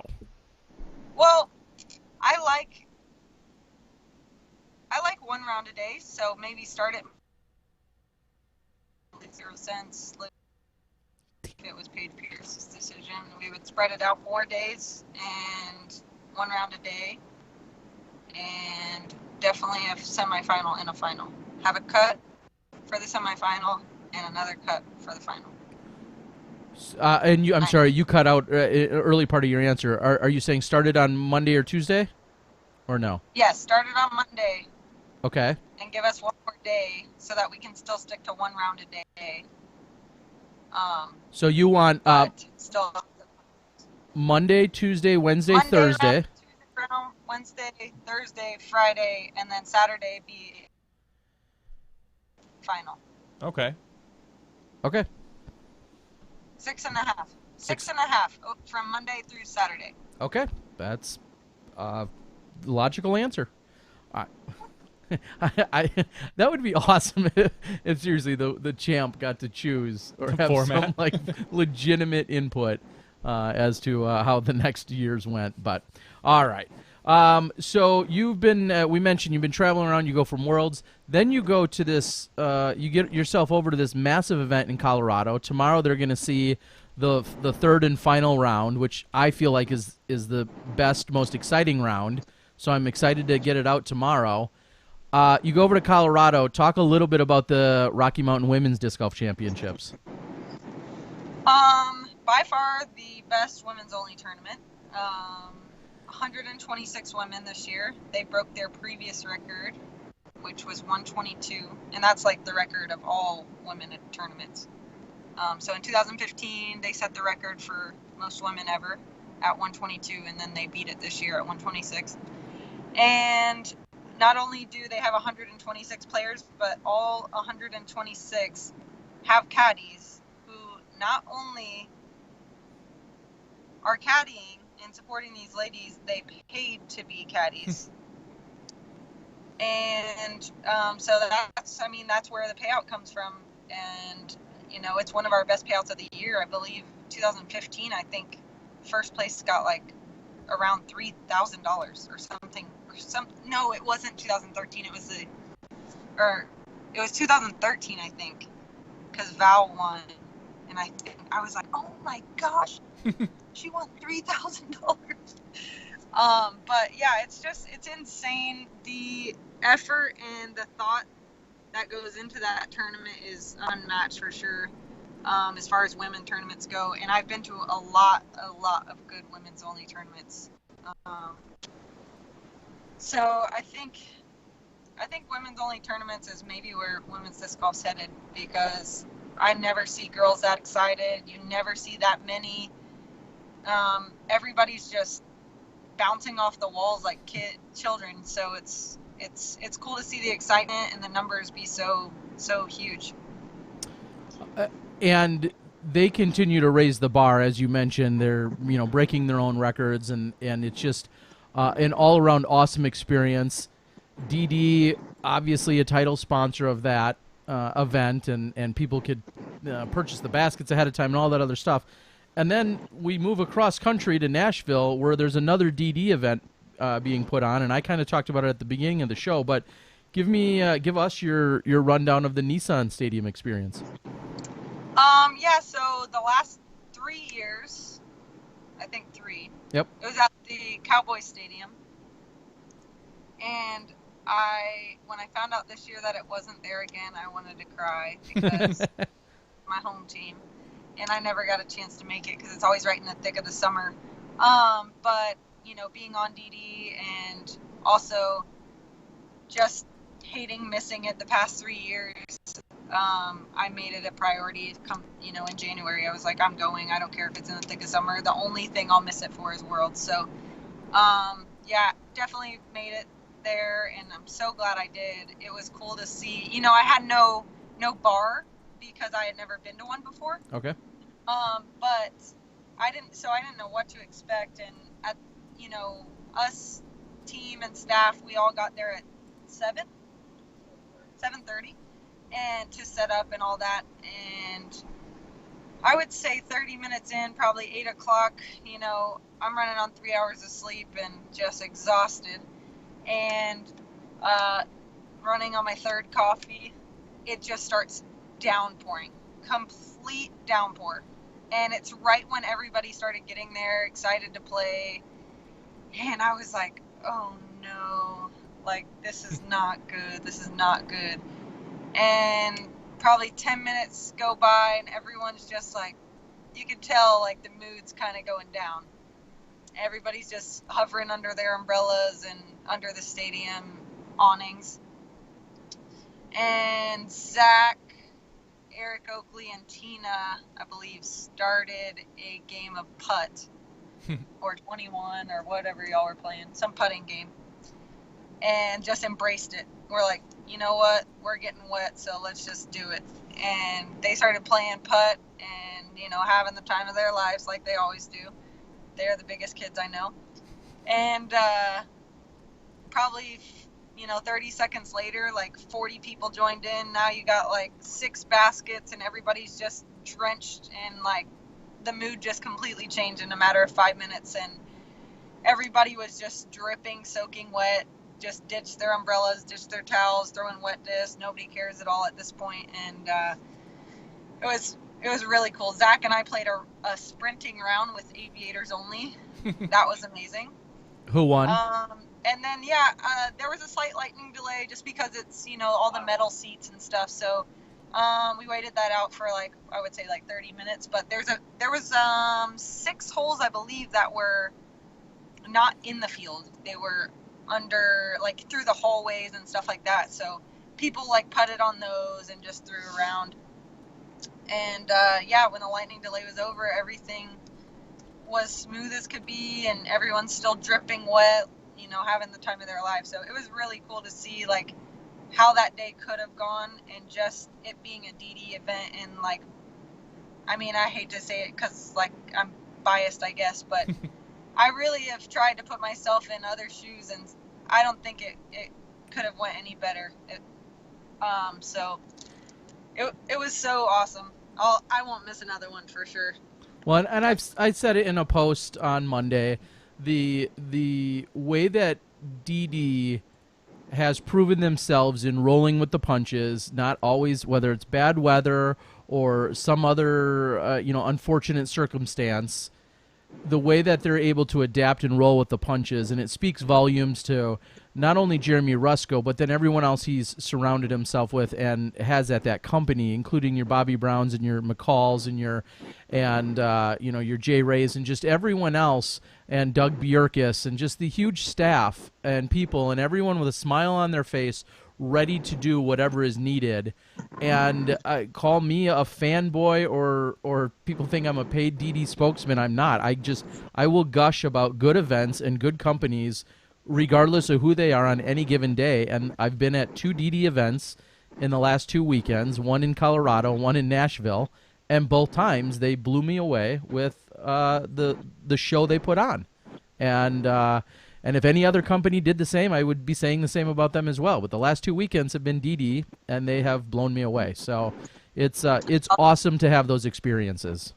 Yeah, I think Rusko has done the best job he could and getting DD where it is today, just by the people he has chosen, or they, allowed to be a part of the process, or not really allowed, but just invited to be a part of the process. And it's crazy how many different DD employees I speak to on a daily basis, just because there's that many people helping one unit be so functional. And it's the smoothest company I've ever dealt with, whether that be Verizon dealing with phone, Progressive on my insurance. Like, it's the best business I've worked with by a long shot. If you have a question and they don't know the answer, they're gonna get you in contact with who does know it, and probably within about 10 minutes.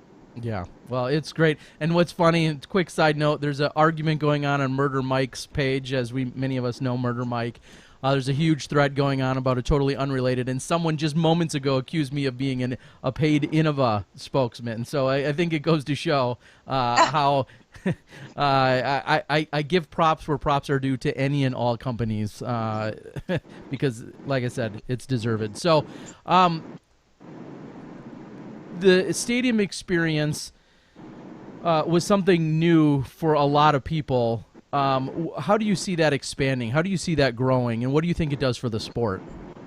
I think it grows it tremendously. I mean, you got to think about the Titans fans that aren't even disc golfers. We had 3 girls who had never touched a Frisbee in their life, and they came, and countless other people that I didn't get to talk to because we were running around like madmen. But, I'm sure if you talked to anybody that was there, they would have met one person at least that, didn't even know what dynamic disc was or disc golf was. And, they left that event with a completely different answer there. So, yeah, I think it's just gonna, and especially too, Bobby and our media and you, all the media crews being out there filming and taking pics, and I think that's where disc golf's growing the most right now is through the media. So, just once those pictures get out, get shared, go viral, people are gonna be like, "What? There's disc golf in stadiums," and it's gonna be good. Awesome. Zach, we know you're there. You're the official driver, and you've been and the touring, keeping Paige, I think, on track here lately. Did you officially take over Madison's job? No. Yeah, I pretty much took over for sure, temporarily. So who's officially the head of your entourage? Do you have an entourage there, Paige? Me. It's Zach. What exactly does the word entourage mean? Like people you're with, or like Your clique, Your clique, the your people, posse, your homies, the crew you hang with. Yeah, it's your peeps. Well, I would say, what are you asking me for? Like, what's my? Who's your favorite? let's make her pick Probably favorites. me, because I'm bossy. They always say I'm bossy, and Okay. I always make the decisions. But really, they just don't want to make any decisions. So I'm like, all right, this is where we're going then. This is what we're doing. I do. I help. Zach does help. He started to help because he does. All right, so what are the two of you doing for the rest of the week at Am Worlds? Fly March tomorrow, but give us a rundown of where I might run into you and what you're going to be doing out there. Someone said 10 and 2. 10 and 2. Yeah, bossy. Get in there. Oh, I'm not even looking at the chat board. I just said that. I don't know what to do with my hands. So we are, so tomorrow, Caddy life. We actually, this is the most, I told Zach this, and it's not an exaggeration. This is the most I've written down physically. Can you see this or not really? Kinda, yeah. Not really, can you? I mean, we can see there's some This is scribblings the and writings most on I've there. written in probably 3 years. Oh, wow. It's our schedule of where we're going to be every waking moment of this week because we got so many little kiddos we got to try to see. So tomorrow, Zachary is caddying for Raymond because he caddied for him at Beaver State playing, and he's returning the favor. Awesome. And I'm caddying for Bryce Lawrence, who is a DD team member, and they are both at Westlake Shorts. And they are on tee times. So Bryce goes off at 12:40, and Zach's guy Raymond goes off at 1. He's on the league card, so he goes off at 2. So we'll be there for the first part of the day, and then I actually have a couple texts I need to check when we leave this because I think we're gonna go pick up Tina and Eric after. They're having some RV troubles, so we might be driving to Peoria to pick them up right before the Fly Mart. And then we'll be at the Fly Mart. Both of us actually have our fundraiser disc with us, so if you guys are watching and are going to be around, come check us out at the DDRV. Plug. Yeah, Hashtag for ad. sure. Get it in there.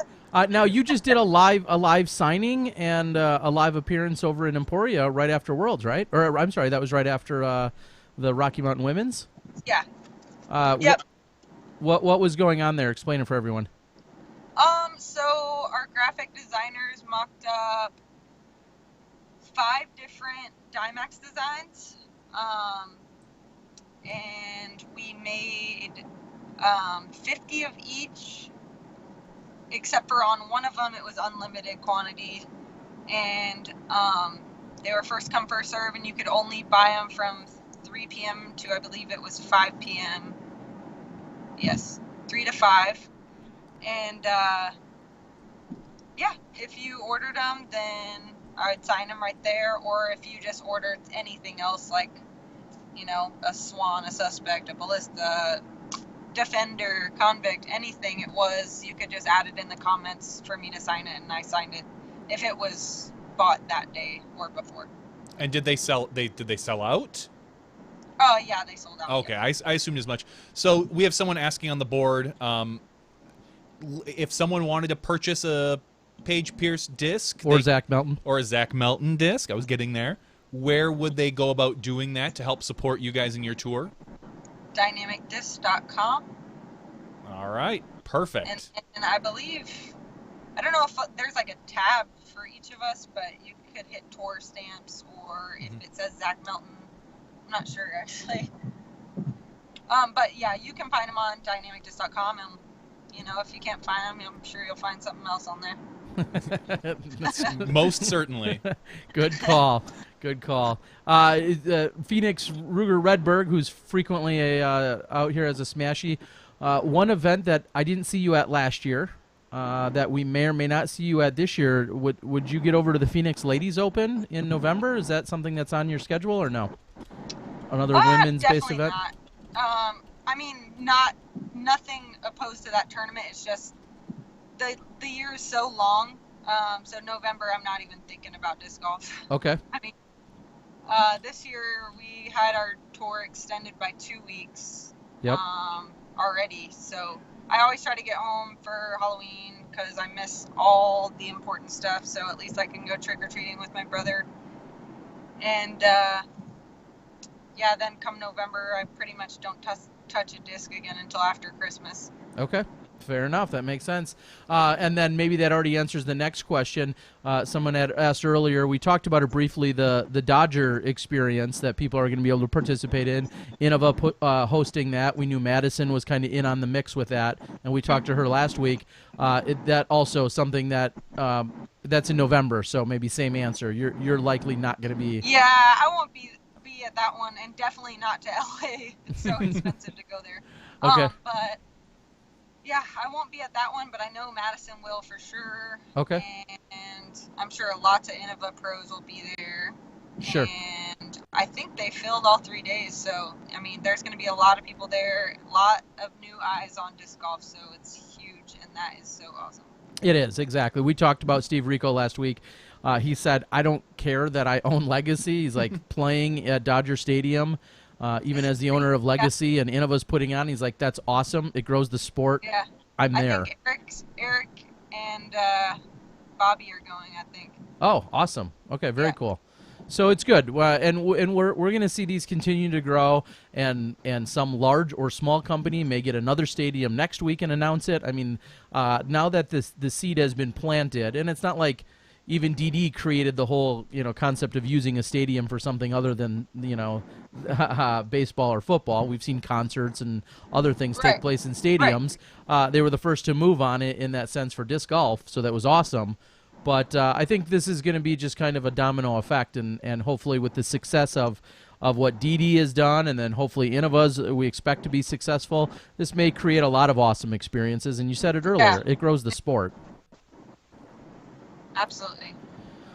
Some people had asked to clarify what are would you say is like your go-to driver and your go-to putter? I think I know the answers, but tell everyone real quick, go-to putter and driver.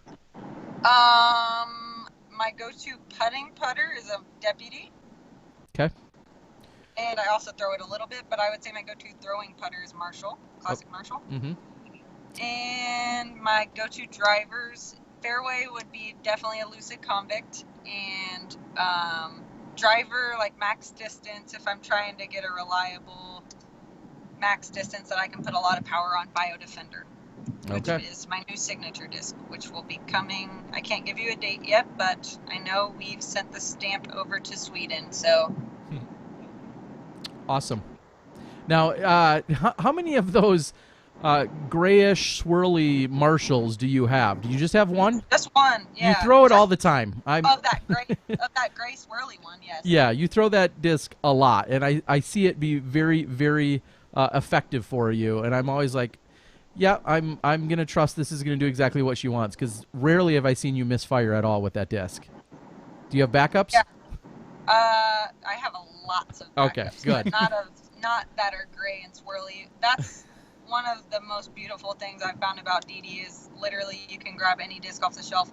Nothing in my bag is like first run, prototype, nothing like that. So it's amazing. Anytime I need anything, I can literally call Taylor, our warehouse manager, or Robert, team manager, and they can just grab it. I don't even have to say, that sweet stack in the bag with, the dust on it, and, we're not even allowed to take any, I know, but I really need one. The ones that Paige put the stickies on last time she was there.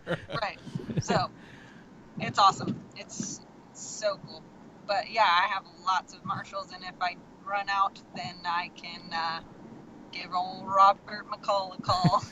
Yeah, make him get up. I mean, he's on the board. He keeps chiming in like it's his interview, Actually, but, Oh, he's here? Oh, yeah, he's here. He's on the message board for sure. He's always on the message board. Where do you think Robert and Bobby get their content from? They have to come to our podcast and listen up. Oh. Just tell him his hair looks like a ferret. Wow. We don't even need to tell him because he hears it. So. Yeah. Okay, but also, Robert, I'm sorry. I know I asked you for like 5 favors when you come here tomorrow. So, I'm sorry. Sorry, not sorry. Have you tried one of the brand new Lucid Marshalls? Have I tried them? Yeah. Yes, I have. I threw it at Worlds at Fort Gordon a few times. Okay. Yeah. All right. I prefer the classic still. For overstable putter, I just use the Suspect. I think it's one of our most underrated discs for approaching. So I don't have any holes in my bag, which is not a problem. But any new discs, I'm pretty much not really gonna put in my bag. I'm definitely gonna try it out and learn about it so I can talk about it. But I definitely haven't found a need for anything else in my bag. Which Okay. is awesome. No, that if you're confident and comfortable with your setup, then it looks like you'll be in a good position. And speaking of good positions, you have found yourself in the top 3 at every tournament this year, mostly with wins.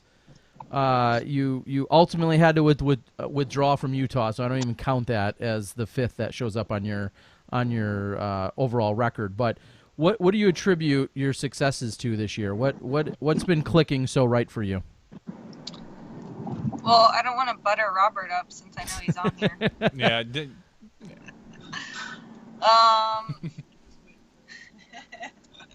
I don't know. It's just the combination of, the support from every direction, but and the confidence I feel that I have in my bag and in my game, and just really, really trying to reach my goals and setting my mind to it every shot I step up to.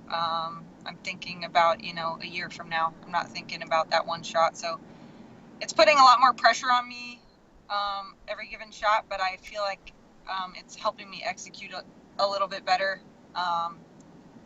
And just the support that I'm getting I've never experienced anything like it. So it's refreshing and just, I think I'm glad I'm performing as well as I am so that they know how much of a difference they're making. I was going to ask if you felt any extra pressure this year at Worlds, being, having just gone to DD and, kind of been the big acquisition. Did you feel any extra weight on your shoulders, especially during that last round at all, with them all following you, that you felt like you needed to perform for them, or?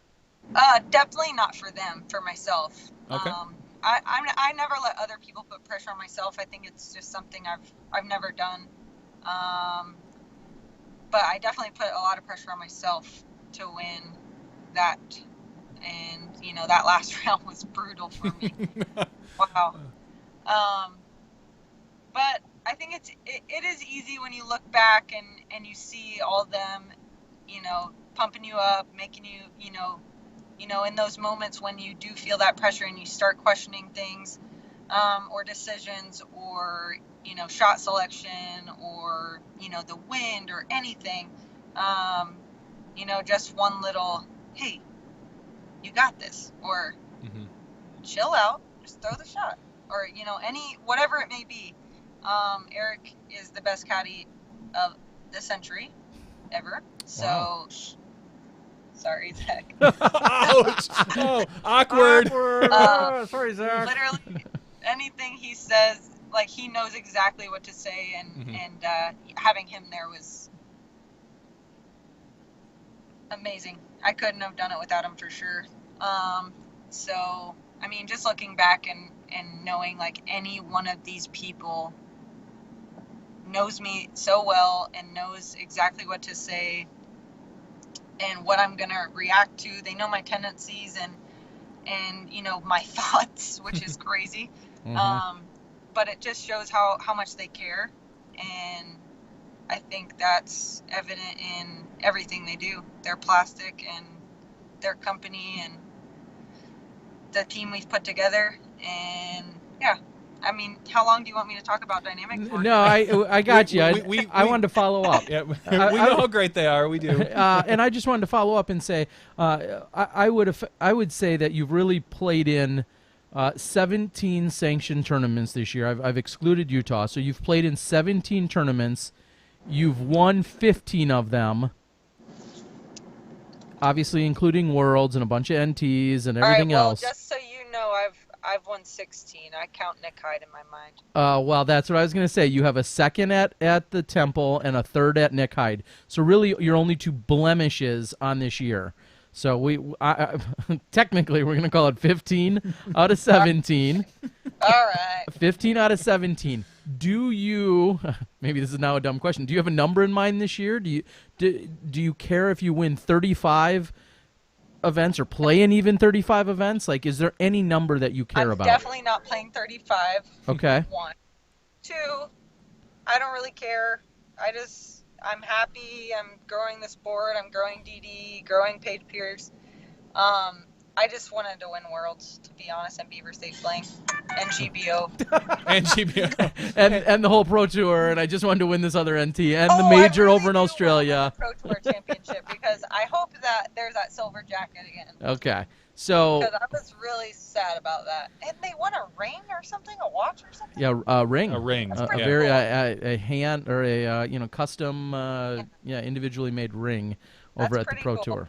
Tour for sure. So the number of wins and or number of events you play in really doesn't matter. You're worried about No. quantity, and you're worried about how you place at the ones you do play in.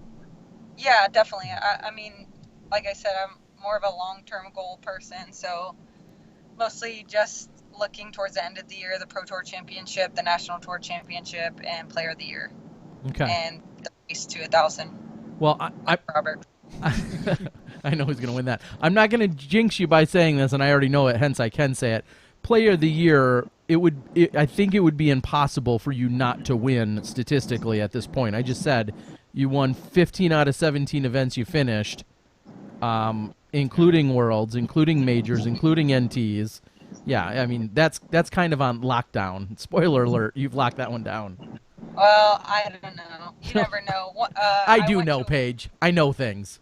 Terry, I've gone to a World's awards banquet one year thinking I won, and I left crying. Just Okay. say that. Well, join the club then. I once every 2 years. Okay. Well, this one. Terry leaves a lot of places crying. I do. This one I think you've got on lockdown. I don't care what happens the rest of the year. Any thoughts about what is going on overseas? You said you missed the President's Cup and you missed that event, but any other thoughts you want to share, whether it's people or friends or teammates or enemies? Any thoughts about what will happen overseas in the next week or so? I don't know what will happen, but I mean, I'm definitely rooting for Val. She told me it's her last trip over to Europe, so Yep. that would be cool to finish her Europe career out with a win. And men's side, I'm definitely always rooting for Germ. Don't tell him I said that. We but- won't. Or actually, you know what? It would be cool if Germ doesn't win. It would be cool if Austin Turner won. Okay. Because he just keeps beating Germ, and Germ hates it so much. And like, but he secretly loves it because like Austin is his little annoying little brother, and so either of them win. Okay. Yeah. Well, Or Nate Sexton because he just had a baby. And I love Bree. I don't know. I have too many favorites. all right, fair enough. And Zach, I'll ask a similar question. Why aren't you overseas? Because I had to come to Am Worlds. you Okay. know? Fair enough. And somebody's got to keep track of Paige if Madison's not around. Who's gonna drive? Madison's on her who's way gonna drive here Paige now. around I if know. she's not here, you know? Okay. No, fair enough. Fair enough. Do you see yourself getting over there in future years if there's no major conflict? Yeah, I definitely want to go back. I went last year, and I look forward to going back in Okay. the next few years. Okay. Fair enough. Paige, are you familiar at all with the advanced women's field this year at Am Worlds? Yes. So do you have a All pit? right, I got my girl Missy Gannon. I'm about to go watch her tomorrow. All right, probably. Missy Gannon, If because we don't somebody have asked. to go pick up Eric and Tina, I'm gonna make my way over there. All right. Okay. So Missy who- Gannon. who we just saw at Yeah, Rocky Mountain Women's. Rocky Mountain Building. Women's. Yep, exactly. Building. I saw that. So She's in second place, tied in second place right now, Robert, down by one stroke. Robert, that's the one I'm telling you about. it's going to be a sponsorship race. We got to make the move. No, I already called dibs on her, but she's waiting. But you know, I can't make any decisions, Robert. We need to. Paige, if there's one thing I've learned in my nearly 40 years, calling dibs doesn't always work. Hey, sometimes it does. Sometimes it does. I was thinking this, and this is maybe a universal thing. Does every kid just know 1, 2, 3, not me? I walked out back. No, you did this one. Oh, was that? Okay. Oh, because I walked out back to throw some garbage away. My boys playing in the backyard with a bunch of kids, and they were saying like someone's got to do it, and then one person just said 1, 2, 3, and they all went not me, and I just thought, oh, I remember doing that as a kid. Is that just universal for every child? Must be. It's good to see that some things don't change in childhood. Yeah. Watching all these kids play M Worlds, you know, what was it, 13 and under today? Really? Are they 13 and under? No, it's 15. 15 and under. But every one of them has a cell phone. Like, that is weird. Yeah. Now It let me. doesn't even, like, when they put it up to their ear, it's, like, bigger than their face. They're so small. So let me follow that up. I got a little heated earlier, and I said about there was a big conversation about live scoring. So Okay. knowing you guys are on caddy duty tomorrow, is that something you just assume that you guys will step in because you're kind of familiar with it? Will you live log? scoring? Yeah, the PDGA. Oh. Will you guys do some of that? Maybe not. Zach will because he's on the lead card with Raymond. Okay. But I don't know how deep they do the live scoring. I think Bryce is in 22nd place. Okay. So if they do it down that low, then I'll definitely do it. Yeah, that would be awesome. I know he has lots of friends and family that would want to see his scores as well as the other 3 guys on the card. So I think the more the merrier. And yeah, why not? Well, exactly. And I guess the premise of the conversation earlier was just that some people were complaining today that there was only a couple cards of it, and I went off hostilely saying there's a million things going on at Am Worlds with 700 Yeah. people, and you can't expect that on Yeah. the opening day every card of Am Worlds is covered. But when we have experienced people like you guys there, that's basically, in my opinion, that's a bonus. You guys will be there, you'll caddy, you'll be who you are, and then it might even work out that you'll also happen to be able to live score. But again, that's a bonus. Yeah. Awesome. I think, too, you won't see a lot of it juniors divisions because mostly their caddies are their parents. Sure. And they're very attentive to their kids, which is a great problem. So if you don't see scores, just know that the kids are getting very, their caddies are paying up. I mean, you can't be selfish there, You gotta, I mean, it's hard to be a player because you don't you're not really thinking about live scoring. But then again, it is growing the sport, so you kind of want to do it.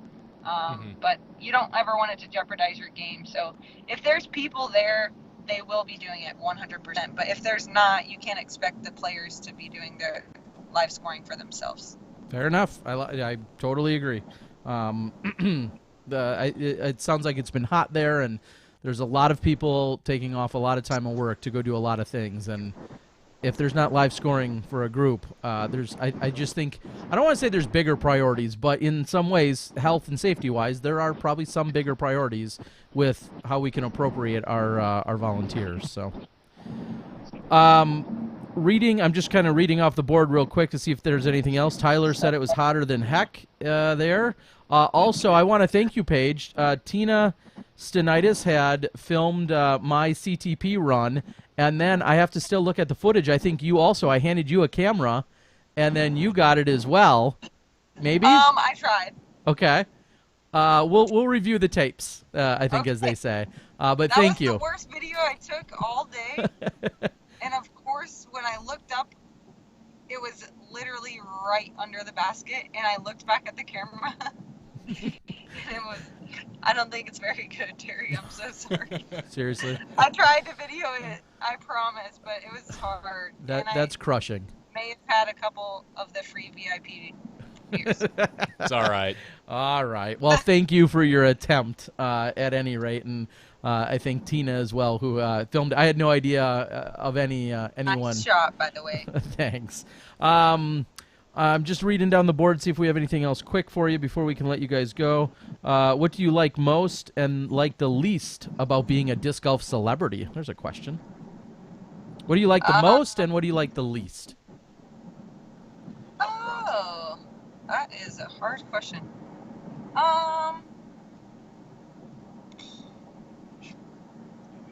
Wow. I don't even know which one to go first. It sounds like Zach's doing PR. Good call. I don't know. I really don't. I think the least would be just, you can't really just play casual rounds. Okay. Yep. That kind of went away.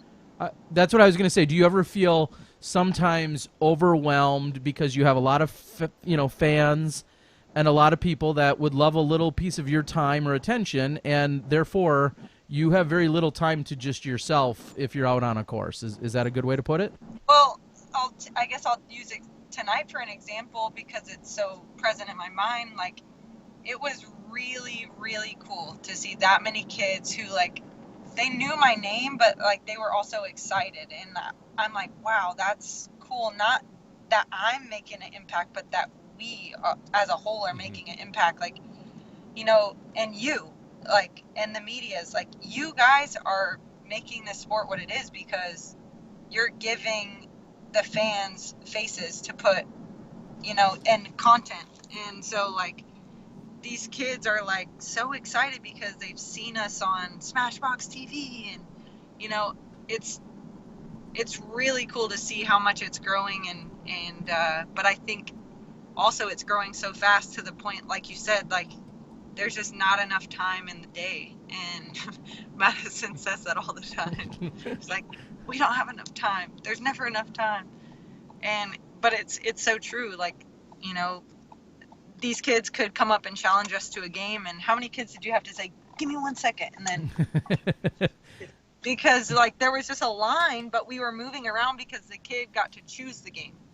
So one kid would be like, oh, I'll challenge you to skee ball. And the next kid's like, I challenge you to basketball. And I'm like, okay, but I got to play skee ball first.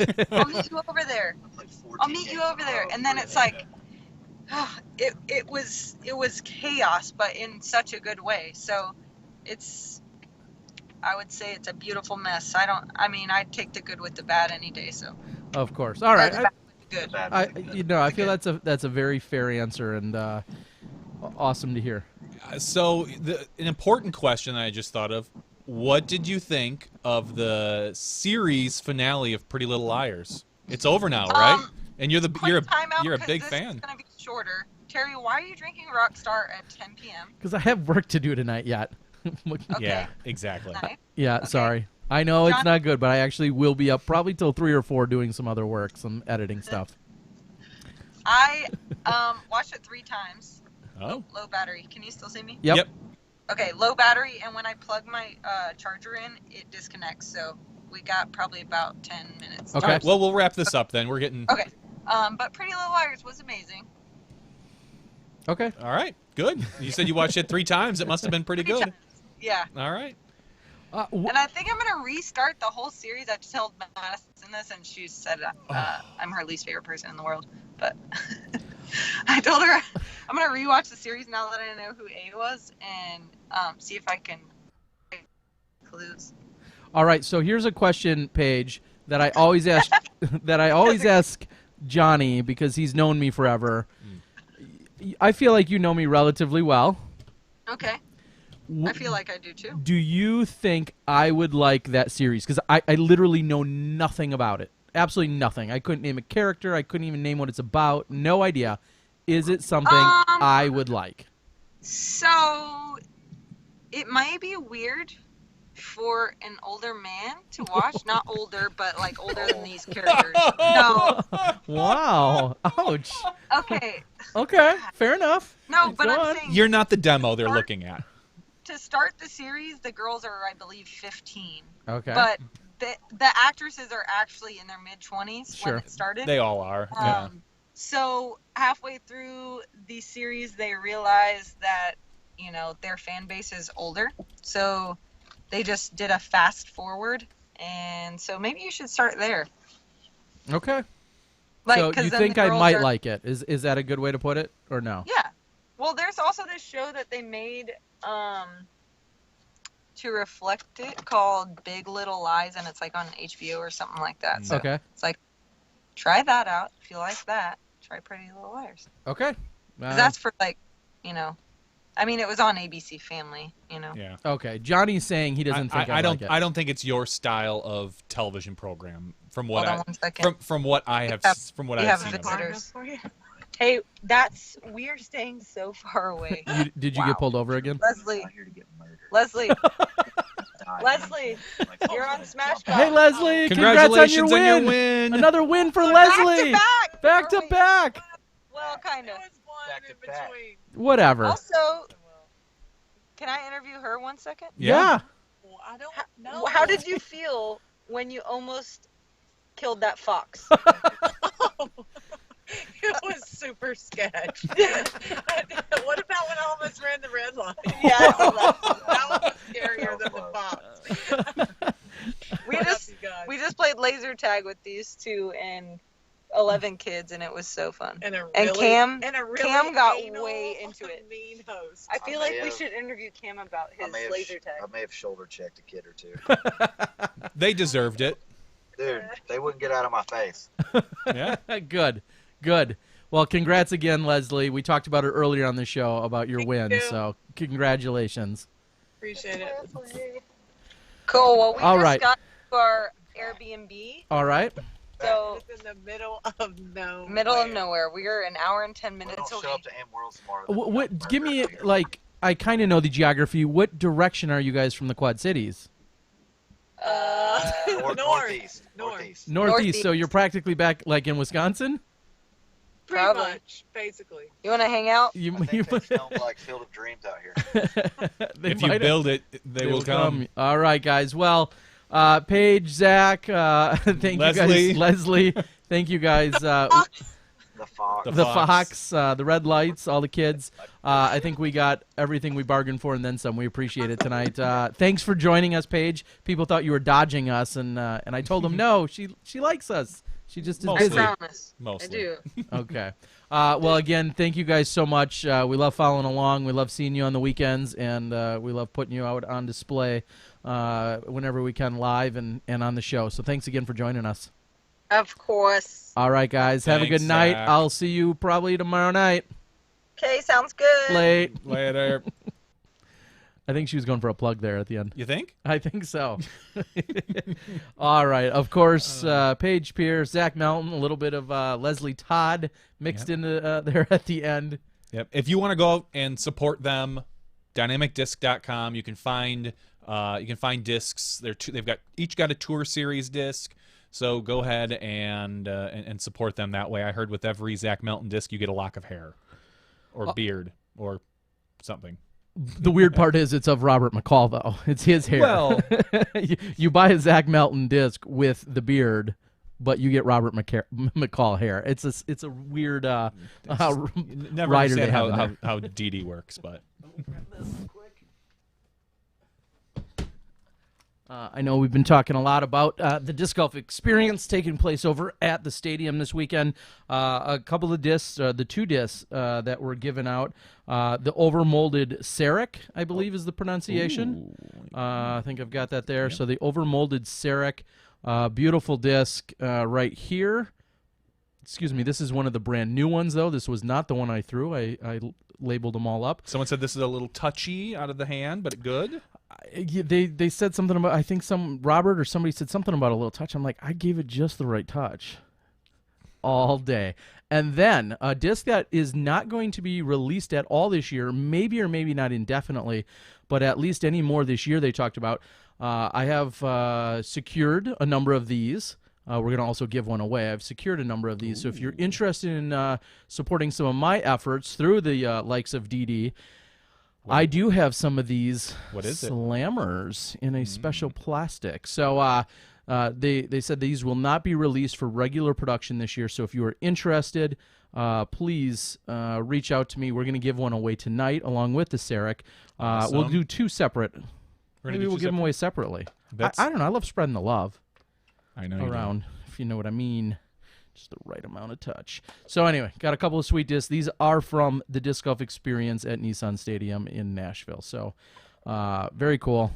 Thank you guys for the support. Thank you to DD and everyone else out there. So, hey, Danny Lindell, we talked about you earlier, buddy, for the ace that he captured. Well, you know what? We're talking about discs. Let's. We've got a review of the Alpha from Mint Discs, done by Disc Golf Nerds. So he is going to, I think he's got a giveaway next week for us. We talked about it this week, but we wanted to do the Disc Golf Experience ones this week. So so stay tuned. Disc Golf Nerd is going to have hopefully a giveaway next week for one of our Patreon supporters. But until then, let's take a look at his review of the Alpha.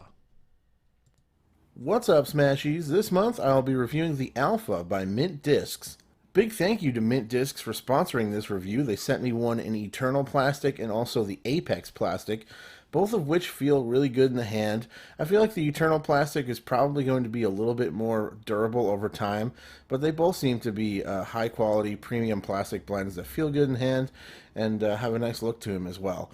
The Eternal Plastic is a little bit translucent, where the Apex Plastic is opaque. I like the feel of the Apex Plastic a little bit better, although they feel similar in the hand overall, and I didn't notice a huge difference in the flights. One idea that Mint Discs had that I really like is the serial number. On the front of the disc, you'll see underneath the plastic type, there's a little number system there. What it means is ET for Eternal Plastic, AL is the code for Alpha, then 01 means it's a first run, and then you have 17 for the year. Therefore, in the future, you'll be able to figure out which runs you like the best, and if you have a particular run that you think feels good, or you like the flight of it in particular, you'll be able to track those down more easily. So let's talk about the flight of this thing. I found it to be quite overstable. It's something that can handle a lot of torque and a lot of power, and you don't have to worry about it flipping over accidentally whatsoever. If you had a big arm, I think this thing would hold just very straight up to speed, with that strong, consistent fade at the end of the flight. For me, I see a lot of fade on this thing and not very much in the way of natural turn. It will hold up to speed the angle that I put it on out of my hand, but it always wants to come back and fight back to the left strong. Had my friend Andy testing this thing with me. He has more power than me on a backhand, and it's still quite overstable for him. No issues with it turning much at all and having a strong fade. And he was also able to work some nice forehands with this disc as well.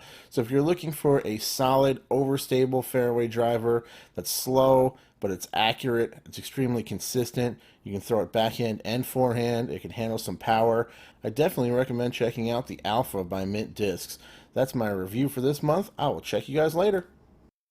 That's it for my segment this month. Big thank you to Smashbox for having me be a part of the show. If you'd like to see the full review of this disc, as well as over 130 others, plus beginner tips and information, the Plastic Podcast, and lots of other disc golf related content, just search for Disc Golf Nerd on YouTube or Google. Thanks, everybody. All right. Thank you, Disc Golf Nerd, for that review of the Alpha. We had them on a few months ago, a month and a half, 2 months, something like that. Interesting company with the whole run production, everything on the stamp. So I hope everyone enjoyed that. Like I said, if you want to go check out Disc Golf Nerd stuff as he promotes on his YouTube page, go for it. He does giveaways on occasion and all that other good stuff. So, and as he also says, a full review of this disc is already posted on his channel, and he is giving the pink one away. Hashtag shameless plug. So, no, certainly go check it out. We encourage you to do so. And as always, again, thanks to Disc Golf Nerd for the help. I'm okay with shameless plugs for the people that support us and the people that take the time to either give us some content or sit for an interview. I've got no problem with some shameless plugs. Yes. When are they shameful plugs? We've done some shameful plugs. Oh, yeah? Yeah. I believe there was Susie. There was those are shameful plugs. Oh, okay. And Susie's shop. Yeah. Susie's shop. And Johnny V's Pizzeria. A little less shameful, but not necessarily. And I like them because I like the little breaks we get because it gives us a chance to get up and refill our water or do whatever we need to do. So thank you again, Disc Golf Nerd. And speaking of plugs, I'm going to go ahead and say one last time. Hair Tomorrow plugs? will, in fact, no, I'm good on hair plugs. Tomorrow will, in fact, you'll see the final round of the Rocky Mountain Women's Disc Golf Championships. I did something different this time, and I'm interested in feedback, hence why I'm bringing it up here, is I had, rather than put together 9 holes and then release it, and then put together 9 holes and release it, what I did is I released front and back of the same round all at once. And my strategy, for what it's worth, in the past, and I'd love to hear others. If you can do it, it's great. Like I understand why they currently don't do it, because you want to usually you want them to get a little play. Well, on top, you want them to get a little play, and when it's the next day coverage, you might not have that fully done. Sure. So I understand that, but for you being able to having a couple days to spare, being able to put out front and back right away, I'm curious as to see what your numbers look like. And in general, I like it. I like it because you can just be like, oh man, I want to go right to the next one. I've got time right now. Sure. You're already in the mode.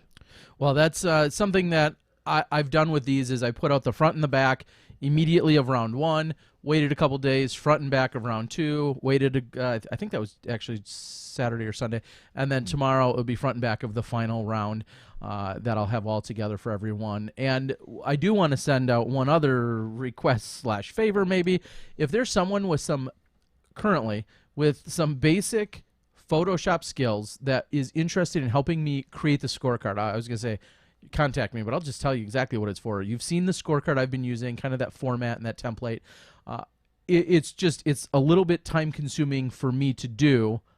It doesn't take a brainiac to do it. Both you and I have now done it, so that tells you something. I designed it. He designed it. Made it easy, so I know it doesn't take a brainiac. It's relatively easy.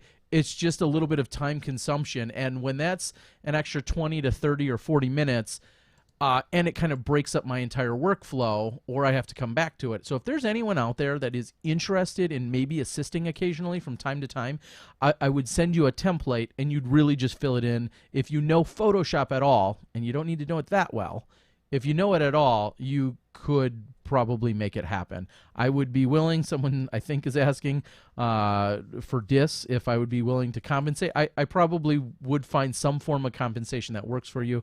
Maybe it's DIS, maybe it's some other swag, maybe you do a whole bunch of stuff and then I send you a dozen baskets. I don't know. But if somebody's willing to, if somebody's interested and that's something you could see doing, I would likely send you a picture of a scorecard.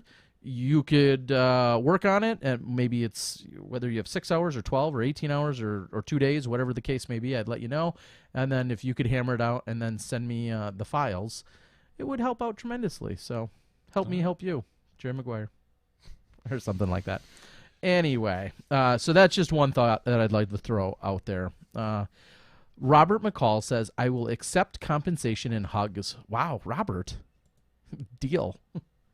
Wait, who's hugging who? It could get a little awkward.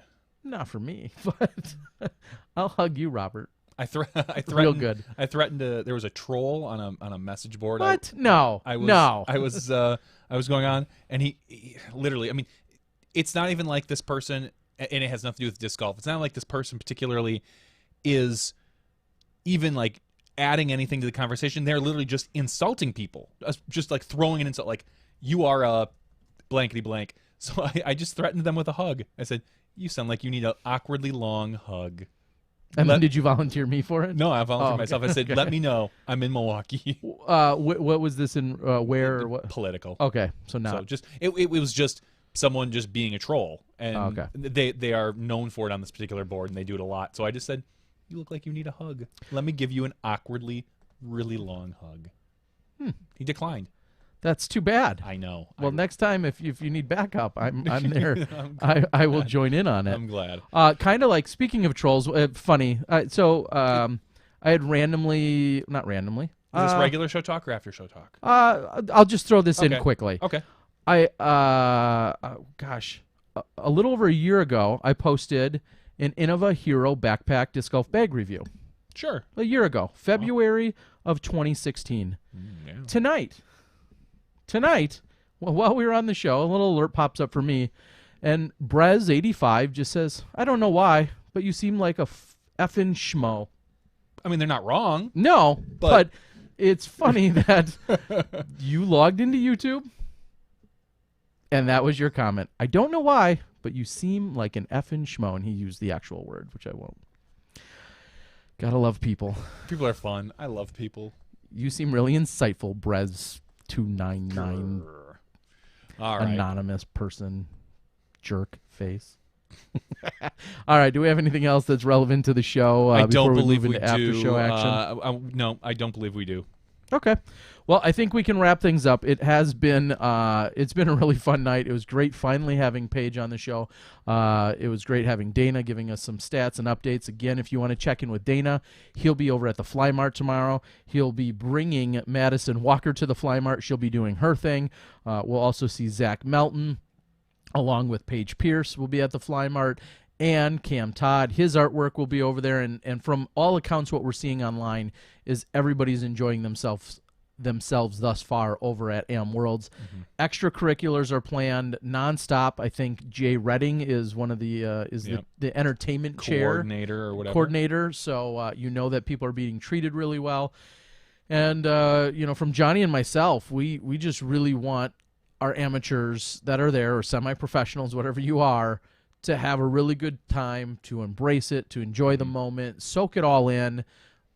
You're playing a bunch of new courses. You're playing a ton of golf. You've got a lot of great competition, and you've got a lot of extracurriculars. And hopefully you can embrace and soak up all of that, because in 5 or 10 or 20 years, those are hopefully going to be some of your best memories in the sport of disc golf. I know I remember something from every one of the 20 worlds that I've attended and played in, and they're all very special. So we hope that you guys enjoy it.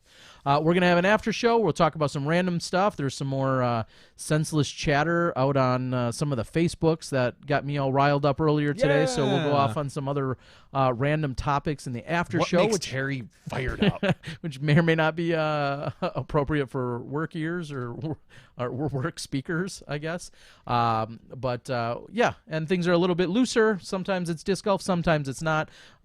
Interact with us on the chat board. Also, you'll be eligible for some giveaways if you're participating over there and you're part of our Patreon action. So for Johnny V and myself, Terry Miller, the disc golf guy, Paige, Zach, Leslie Todd, Dana Vici, the whole crew, looking forward to seeing a bunch of you amateur players later this week. Come up and say hi when I see you in the Quad Cities, and we'll see you then. Step inside the Smashbox. Thank you to our $2 and above patrons. Your name is listed below in the video credits.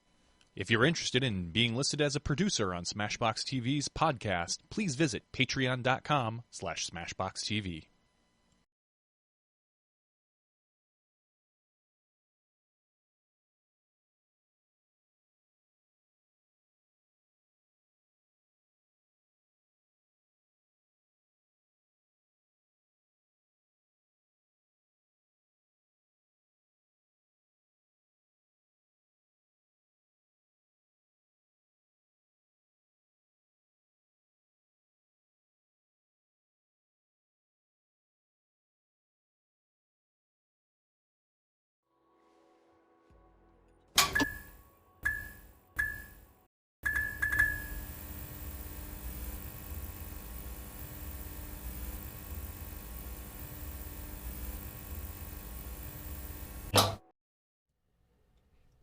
Hello, everyone, and welcome to SmashBox TV's podcast 152 after show. Where we're just going to talk about Game of Thrones. Spoilers. We should, which would mean nothing to me because I've never seen a single episode. It's Jorah Mormont in the jail, in case you didn't know. He's still got dragon scale, and Samuel Tarly's going to cure it, probably with some dragon stone. And sad part is I don't know if you're being serious or not. I am. Okay, wow. All right. Well, put me in that small category of people that don't follow or pay attention. I think you would like it. Okay. If you sat down and watched it. More so probably than Pretty Little Liars. I think it has, but you would have to sit down and watch it. It's just a good story, lots of characters, but it's nothing that, I know you, it's nothing you would seek out. But if someone sat you down and said, hey, you got 12 hours today, why don't you watch this? It was something you would probably get hooked on. More interesting. More so than other shows. That did I hear watch. what is this the last season? No. Oh. This is season 7. They'll have a season 8, but these are condensed seasons. I think this season is only maybe 8 episodes. Next season's only 6 episodes. It's going to get exciting. Well, Robert McCall, no surprise, him and I are like twinsies. He says he has watched exactly 0 episodes as well. It's okay. I'm okay with that. That's fine. I don't begrudge anybody for what they do and don't watch anymore. Like, I'm over that stuff. There's no show or podcast or television or radio or anything where you're like, oh my gosh, how do you not consume this? There's nothing. No media of any kind that you just wish the whole planet actually did consume. I think, like, I want to say Breaking Bad. It's over now. I think if there was one thing I would say, everybody should watch this. It's really good. It would probably suit every person, and you even watched most of it. I watched it all. Oh, you did watch it all? Yep. Okay. Like, that's one of those things, it's like, I understand if you're not into, dragons and knights and all that other stuff, but Breaking Bad is just in general a good story, good acting, everything. That's kind of the one thing I'm like, if you didn't watch, like, I understand people not watching Deadwood or The Sopranos or The Wire. Like, The Wire, I haven't even seen all of it, but like, to me, Breaking Bad's one of those things. It's like, it's just so good. I don't understand how people don't at least think, I'll get to that. If you have no interest in it, that's weird to me. But if you're just like haven't seen it yet, I understand. I mean, unless you're not into like TV or media at all, then I kind of understand that stuff. So, but whatever. There's lots of stuff I watch, and there's lots of stuff that I watch, and I'm kind of like, like I'm gonna continue watching this even though it's mediocre at times. And, sure. But what about from the, we'll say, I don't want to just say audio side, but podcast or video cast, whatever. Is there what program and or podcast do you feel like damn near the whole human race would be benefited if they just consume this? Is there any one thing? And I know someone said that the world is a large audience. I get that, but I'm just saying, if you had this blanket statement like, "Gosh, I really feel like the whole world would benefit slightly if they just consume this." Smashbox. No, there's 2 things that I really, really, really enjoy, and I listened to one of them today. It's a podcast called Make Me Smart, and they just interview people. It's just a 25-minute show where today they interviewed. Apparently, there's up in Oregon where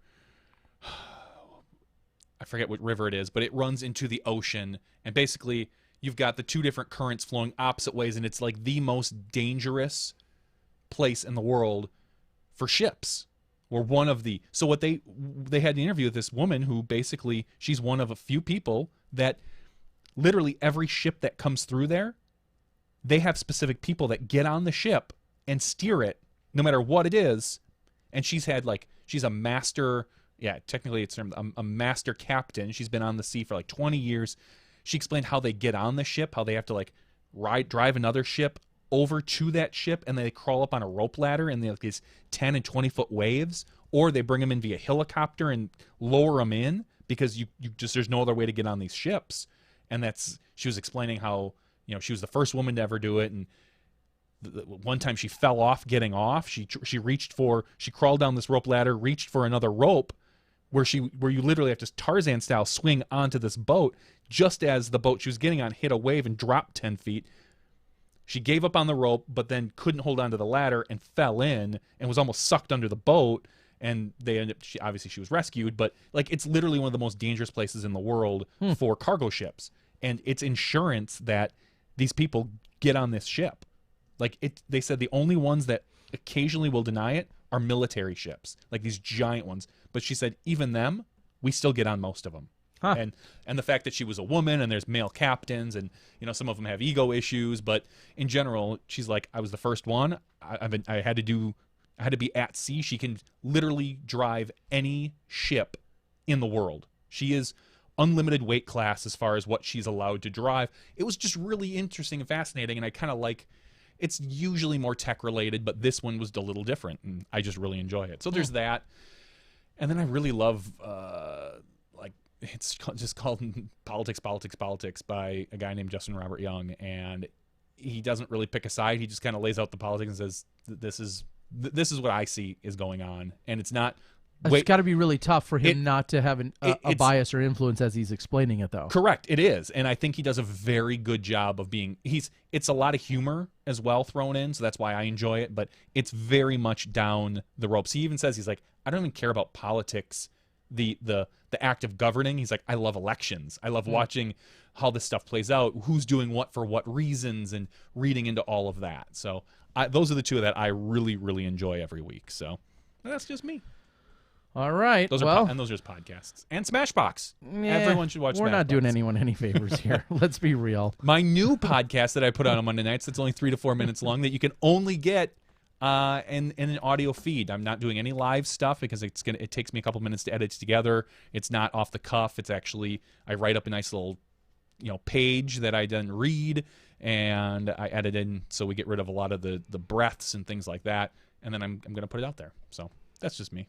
All right. Well, one of the conversations... Yes, the Columbia River. Thank you, Disc Golf Nerd. One of the conversations that took place today and spiraled, besides what we talked about in the regular show being the whole live scoring thing, one of the side conversations started by our friends over at Disc Golf Suds and Duds, Michael Castillo, Murder Mike, so cleverly nicknamed Murder Mike, was talking about... He likes to just stir. He does. The pot. And I give him a hard time because I say it's easy to stir things up if you just make things up as you go, and that's all kind of in a side joke. But he made a post today that then I jumped in on, which is always a mistake because things can go anywhere, I realize. But he made a post that said, so in case you guys are wondering when disc golf is going to blow up, World Chase Tag is a thing, and it's about to lap us. Pathetic. And it's funny, he had a spelling error or two in there, and somebody corrected him on that. And I'll admit, because we know anyone that knows anything about him, he's very outspoken, which I love and appreciate. But I did bite back a little and challenged because I think it's fair to say if you're going to offer complaints, it's great to offer up a solution as well. And so I challenged and just said, here's a serious question. Give me your top 5 solutions as to how we, as a sport, disc golf, get bigger. And I said, if you can, make them practical and obtainable, and don't use the tired standby of Innova just needs to dump more of their profits into it. And you could say Innova, you could say Dynamic Disc, you could say Discraft, but more often than not, I think because Innova is one of the largest and has been around the longest, a lot of people say, well, Innova just needs to dump more money into our sport. They need to pay for more. And it clearly had exploded, not obviously because of my response, but a lot of people have a lot of different opinions as to essentially what grows the sport and how can we get big. And is there a tie directly to our previous, we'll say stereotypes, being hippies or drugs or marijuana, things like that. And it's interesting to see all the different opinions that come in as a result of that, as you can imagine. And so if you're interested to go out there and check it out, please do. I'm not even fully caught up with everything. some of it hurts my head to read. And I know that's no surprise. It just proves that we, again, are, dare I say, never going to please everyone, but everyone has a different opinion of what's bigger and what's more successful. Whether that's tournament payouts, whether that's more pros that can make a living, whether that's ambassadors or media or tournament directors that should or shouldn't be making a living. There's a lot of different things there. TV, ESPN, a lot of times we've always said, oh, that magic ESPN thing is what's going to do it for us. What I'm going to follow that back up with is I saw an interesting headline. No, it was a commercial. I'm sorry. It was a commercial that I saw over the weekend, I think on YouTube. And it was put out by the USGA, maybe, for golf. And it basically said, hey, you don't have enough time to go play golf? You should just play 9 holes then. 9 holes are great. You can play 9 holes after work. You can play 9 holes, in this amount of time, or you can do this, or you can do that. Just play 9. And to me, I'm going to say that sounds kind of desperate. Not because, 9 holes is inferior, but it's just funny that I feel like they're grasping. So wait, run that by me again? The USGA has a commercial that basically says, oh, you don't have enough time to play golf? Oh, yeah. Play 9. Just play 9. Play 9. I've seen that. Yep. That's their big push right now. I saw that during the US Open a lot. Just play 9. I feel like that's fair or not. I feel like that has a hint of desperation. I think it does. I think they're clearly seeing. Don't have enough time for basketball? Just play just play 2 horse. quarters. Play horse. Yeah, just play horse. Yeah. I mean, it's the problem. I mean, clearly the difference between golf and basketball is you can have a basketball hoop at your house. You can't have a golf hole at your house. At least most people can't. Yeah. And they're seeing their numbers decline. Everybody has said it. There's less golf clubs and country clubs than there were 5 years ago. Whether it's going to be a steady decline for the next 10 years or 15 years, or if it's going to rebound, I'm not Nostradamus. I think there'll be less, but yep. Yeah, quite possibly. And they're going to reach out and spread out and try to do as much as they can. And part of it is a time commitment to play 18. You're looking at 3 to 4 hours or more. Yeah. Yeah. I mean, depending on the course, Correct. Whatever. So just a quick 1.5 hour to 2 hour round is all. And that's what I thought of when I saw that. Like, that's still an 1.5 hour to 2 hour round. I can get around to disc golf and at my local disc golf course in an hour. Yeah. And then some courses you can't, obviously. If you live near Milo, it's probably going to take you 2.5 no matter what you do, or maybe 2. But yes, it does reek of a slight bit of desperation. So I guess kind of tying these together loosely is why the success of a game like Chase Tag or however he worded it. Why the success or drone racing? That's a very popular analogy that people are saying. You can turn on ESPN right now and you can watch drone racing, which again I've said before has a ton of money dumped into that, I'm sure, because drones are really expensive, and racing with them, I just can't even fathom how much money gets invested in a single drone or a drone plus backup setup. Anyway, all that money, and is it the excitement level? What is it? It's the speed. It's the chance to watch a crash. Why do you think NASCAR is popular for some people? People know that when those things crash, it's costing them money. And great, I can watch someone, and I've said it before, people like watching the pros struggle and throw into water and stuff like that, because even though we know it doesn't really cost them anything. It costs them a disc. Sure. But a disc they're probably going to get for free as part of their sponsorship package. So it doesn't truly cost them anything other than a stroke. When you watch someone crash a drone, there's a monetary value to it. They're probably getting these drone parts and drones from manufacturers, sponsorships, just like our disc golf players are. But there's just something about a crash that people like to watch. It's why people watch extreme sports. Is it also the speed itself? It's part of it. The speed itself. And it's something new. I mean, a lot of these drone races now, they're strapping on goggles, so it's literally 3D. You're watching it as it happens. And the fact that, like you said, there's a ton of money in it in this drone products. Everybody likes a drone. Well, and some very interesting points and counterpoints, I think, being made even within the live chat that Dad's Drunk says actual people, like 0.1% of people, play football, but yet it's one of the most viewed sporting activities in the United States. And again, so it's not necessarily, so it doesn't have to necessarily be relatable, or does it? Because a lot of people say, well, no, it doesn't have to be. But what does football have? Again, crashes, people hitting each other, the chance that you're going to watch someone die, concussions. No, literally physically die. I mean, there's always, you're going to watch that, and I've said in the next 20 years, I think you're going to see somebody probably die from injuries on a field, just because our players are getting so fast, they're hitting so hard, and they're getting so strong, and there's only so much you can do with padding. Like you can hit somebody the wrong way and instantly kill them. And there's always that thing, and I think that is a small, there's a small bit of excitement there to watch that. And I love watching football. I hope I never see someone die, but I like watching football because you do watch big hits, and you do watch these people that are at the peak of their career. They are an athletic specimen. They are a freak of nature, and you get to watch them perform as a team.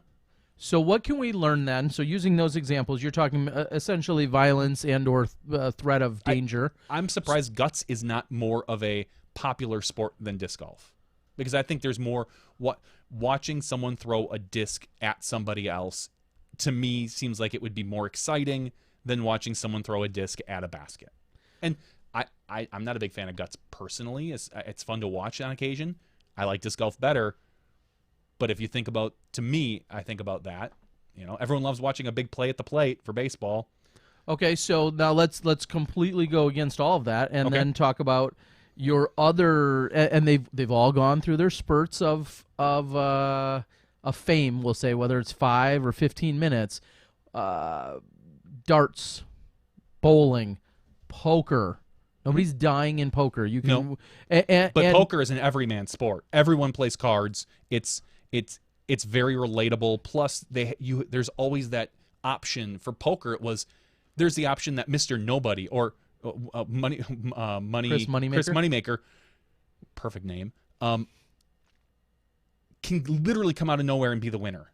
No one had heard of him. He wasn't a pro. He was a guy out of, he used to play Texas Hold'em in his garage with his friends. There was that excitement. They're like, oh my God, I could do that. When you watch sports, it's less about that, because there's no way I would ever think I could get in the ring with McGregor. With McGregor. I could get on the field with Aaron Rodgers. Those guys would kill you. It's not that way with poker. I think poker was a different experience. There was a level of excitement to it, and there was a ton of money involved. It was like, oh my God, someone's going to win $3 million, $5 million, $10 million. So I think it was a slightly different excitement that people saw. Well, I think it's interesting because with all the different examples of things that have been successful, maybe briefly or over the long run, there is no one magic formula.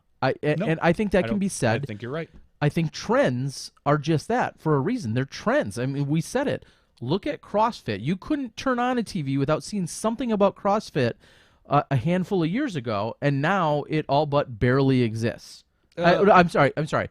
In terms of mainstream media coverage. Television coverage. Yes, correct. Yeah, I know it certainly exists. Your one big event. Not that I can find it, but but no, it certainly still exists. And whether it's drone racing today or tag, the next day, it's going to transition into something else. Dare I say, look at even within some of our favorite athletes within disc golf. For a few months or years, they were all hot and bothered, and maybe it's just a small group of people we know and associate with, but all hot and bothered on Can Jam. Can Jam's a lot of fun. There's championships for it. It came onto the scene. It was spike ball. It was really big, and now we don't see or hear as much about it. I went to spike ball, the exact same thing. They went from Can Jam to spike ball. I went to a church picnic 2 weeks ago, a week or two ago, and my son wanted to play ladder golf. It was a big Down syndrome thing. Mm-hmm. Right next to me was a generic Can Jam that was made out of fabric. Yep. And these awful frisbees. Sure. And I was thinking, I'm like, wow, that's where we've come. is that these little trends, they're now being, knocked off and being sold for $10, $5. And I wouldn't be surprised to see spike ball in that same thing. Oh, it already exists. Yeah. In like 5 years or 4 years, where you go to a church picnic and it's a spike ball thing. I remember, and it's a cheap thing. Oh yeah, they already exist. Do they? Okay. Oh yeah, I've seen. I mean, anything that's been made at full scale or professional scale, almost instantly. Some Franklin name brand, typically. Sorry, Franklin, but someone like a Franklin immediately knocks it off, and you can go to Target. There's Spike Ball for $40, and there's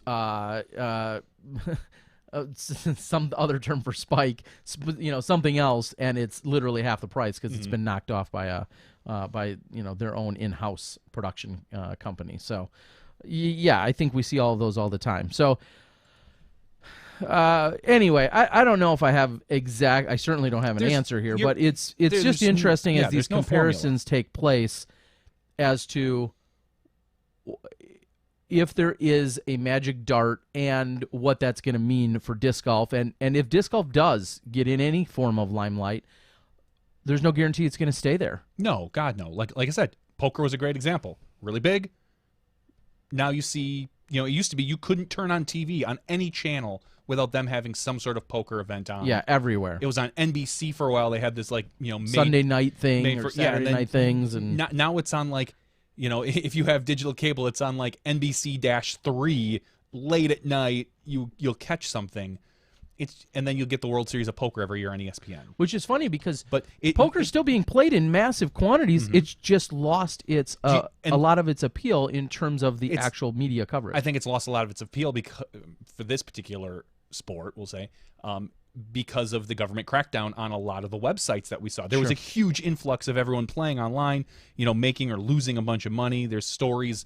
You can't talk to a group of people without having someone say, "Oh yeah, man, my buddy made his way through college playing poker online. That's how he paid for everything," because it was huge for a while, and then it was cracked down on, and so people couldn't do that as easily, and so the fad faded away. I think that's one of the big reasons, and because it was a big fad, it just that's the way it works. I think that particular one is why that helped recede,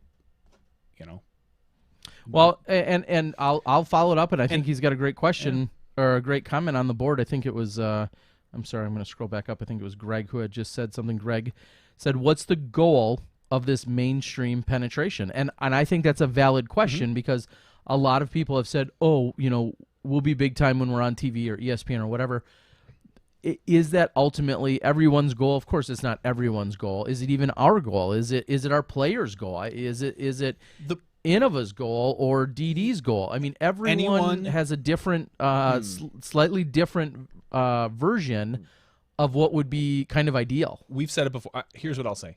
Anyone that has skin in the game as far as money-wise, they want the sport to get bigger for them.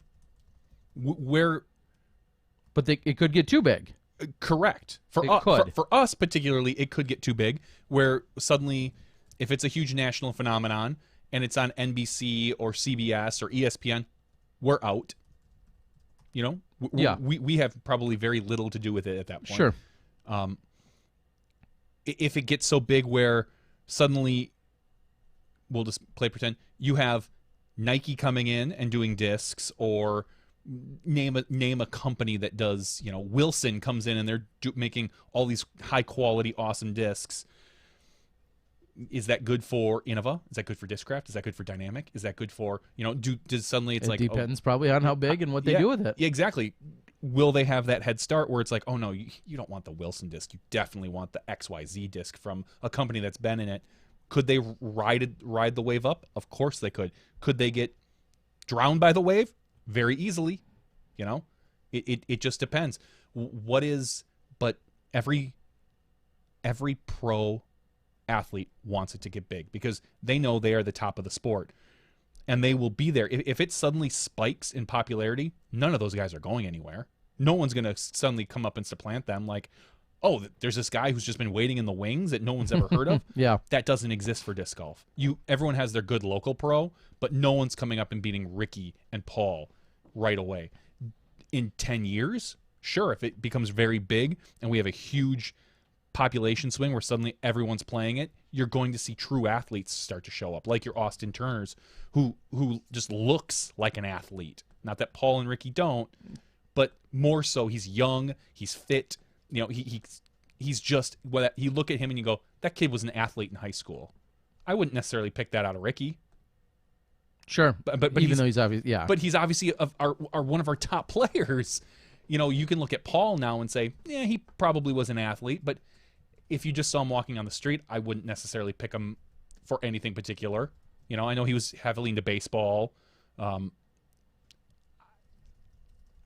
wave for the players will take a lot longer to drown them out than the wave for manufacturers could be. I don't know. So what is the goal of getting mainstream? Money. That's what most people want. But then again, do you want your courses filled up? There's that argument too. Do you really Correct. do you want tee times at your local park? Yeah. Do you want more pay to plays? Do you want but do you want more any parks? more formalities? You know, on the Ultra World podcast, they were talking about how, you know, one of them lives on the West Coast and he's got a park in his town, but then there's not one for 3 or 4 cities. So if you don't happen to live right where he lives, you're out of luck. That would change. You would see all these parks probably in almost every city put them in. That would be great. Until it's not popular anymore. Yeah, and there's certainly that threat as well. And we've been fortunate that we're seeing everything in the upswing, so to speak, of disc golf with growth every single year since its existence. It may or may not ever be in the decline within our lifetime. Obviously, we hope it isn't, but there's a lot of different ways that it could be spun, or you could look at it, and everyone has a slightly different agenda. You know, if you only play during the week, or only get a chance to go out and play on the weekends, and you don't care about the pro tour, and you don't care about what's going on, on these higher levels, and you just love disc golfing because you take out your kid and your wife, or the wife takes out her husband and her kid, whatever the case may be, and you don't, like you said, you may not want it to get larger. You don't want to see the courses crowded and packed with more people. So everybody's got a different agenda with it. So no perfect solutions by any means, but I challenged, I guess the whole point of that is I had challenged and just said, how do we get it bigger? And then he had kind of challenged me with another question. I said, no, answer me. And when there's a lot of answers that came through on that particular thread that I was referencing, there's no silver bullet. There isn't, but a lot of them, I will say, the one semi-consistent theme was, well, we need more money. We need more money in the sport. And I just kept saying, I agree. Who's going to go get the magic corporate sponsor fairy? I don't think that's necessarily the case, that we need more money. Well, I mean, people are saying it helps, of course. Well, no, but people are saying, you want to grow the sport, get it into schools. Okay. Period. Schools. Do you want to see our players make a living? Do you want to see our TDs make a living? Do you want to see but that won't happen coaches and everyone else make a living? Player base is big. Okay. So you think growing the player base is our number one? I think growing the player base is should be the number one aspect of our sport. Growing the player base. Because we are small. Period. We're a small sport. And until we become a bigger sport, there will be no interest in us from anyone other than us. Okay. Like, all the sports we've talked about, they all have big player bases. Poker, everyone played cards growing up. Football, there was a football team at every high school. You might not have played, but you cheered for your local high school team, or you knew someone on the team, or whatever. Baseball, all these sports have, even what Mike was saying, chase. Everybody played tag growing up, or, it's so big. And drones right now are a very big thing, so you can look at that as they're very popular. They're in the news a lot for whatever reasons. We need a bigger player base, and once our player base hits whatever the magic number that it is, and people start seeing that, like, oh, there's a lot of people, because a bigger player base means more discs sold. More discs sold means more manufacturers, or the manufacturers we have get bigger. Do you feel then it's at that point the manufacturers need to be contributing I think more so? Well, yeah, if they're making more money, they should be contributing more. Okay. I mean, it's an not exponential. That's not the right. It's a percent, Relative? a relative. Thank you. It's a relative thing. If X company is making $1 million right now, they should be investing $100. If they're making $10 million, they should be investing about 10 times that. Sure. Pretty relative to what they make is what they should invest. So, I think that is a good thing for a company to do. So especially what about if you want to see the sport grow? And at some point, maybe those companies won't have to invest if it gets big enough where it's like, oh look, we have all this outside money now. Legacy doesn't have to necessarily pay their players as much. They can be a sponsor for plastic because they have a shoe deal and this deal and a that deal, and Sure. I mean, yeah.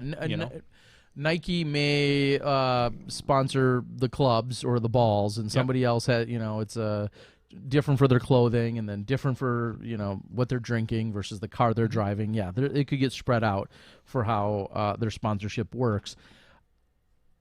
I guess another follow up to that is then, and someone says it on the board, what about outside disc golf money? And of course, I think we all love that idea. Does there need to be an ROI on that? Yeah. I mean, a company is not going to invest money if they don't think they're going to get money out of it. But it's so easy. I mean, PepsiCo makes billions of dollars every year. Why they should be investing in us? What do you say to that? Because I feel like I can only beat my head against that wall so many times when people suggest that. If they don't understand how corporations and businesses work, then there's nothing you can say that's going to fix them. Great. You make $100,000 a year. How come you're not giving the homeless guy $1 every time you see him? It's only $1 to you, but no, you're going to walk right by him. Why? You're not getting anything out of it.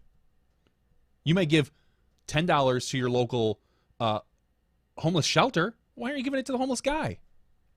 Like, it makes no sense to me if a company's not going to see, and a company's job, particularly even more so than the example I just gave, a company's job is to maximize profits for their investors or for a private owner, to stay solvent. And if you're not getting anything out of it, because whether you like it or not, all these disc manufacturers that are investing in their players, it's because they expect to get something out of them. They're not doing it out of the kindness of their heart. Correct. So I'm sorry. We'll just use DD as an example. They're a great family and they love Paige Pierce, but they're not putting money into Paige Pierce just out of the kindness of their heart. They're putting it into her because A, they think she is a good representative of the sport and they are going to get something back out of it, whether it's growing the sport so they get more out of it that way, or they think that Paige Pierce will turn the dial and sell more plastic. And that just makes sense. It does, and I get all that. I think the challenge is a lot of people just feel like there's so much money that's just thrown at us. Exactly. Stupid. I know, and I can only read that so many times when someone says, "Oh well, JVC." I'm looking at our camera. JVC, makes billions of dollars. We should just ask them for money. They've got money. Like, we have to realize they need some return on that, and just to think that, well, because a company makes a bunch of money, as you said, they have an obligation to do so, or they're attempting to do so, doesn't mean they just want to throw it at us. And Westside, I agree. They do love Paige, and she fits there. She's their family, and she's a perfect fit for that company. And I think, but they still see potential in her as not just a 4-time or 3-time or 5-time, maybe a 7-time world champion. They're still hoping to get some sort of financial gain out of her. If they looked at her and thought, we're not going to make any money, it's going to be a money pit to put money into Paige, they probably aren't going to sponsor her. That's why we're not sponsoring every player. There are a lot of players who are as wonderful as Paige Pierce and probably love Dynamic Disc almost as much. They're not sponsoring them. They're not sponsoring the 12th place FPO Grandmaster woman who is a diehard DD fan, but gets nothing out of it.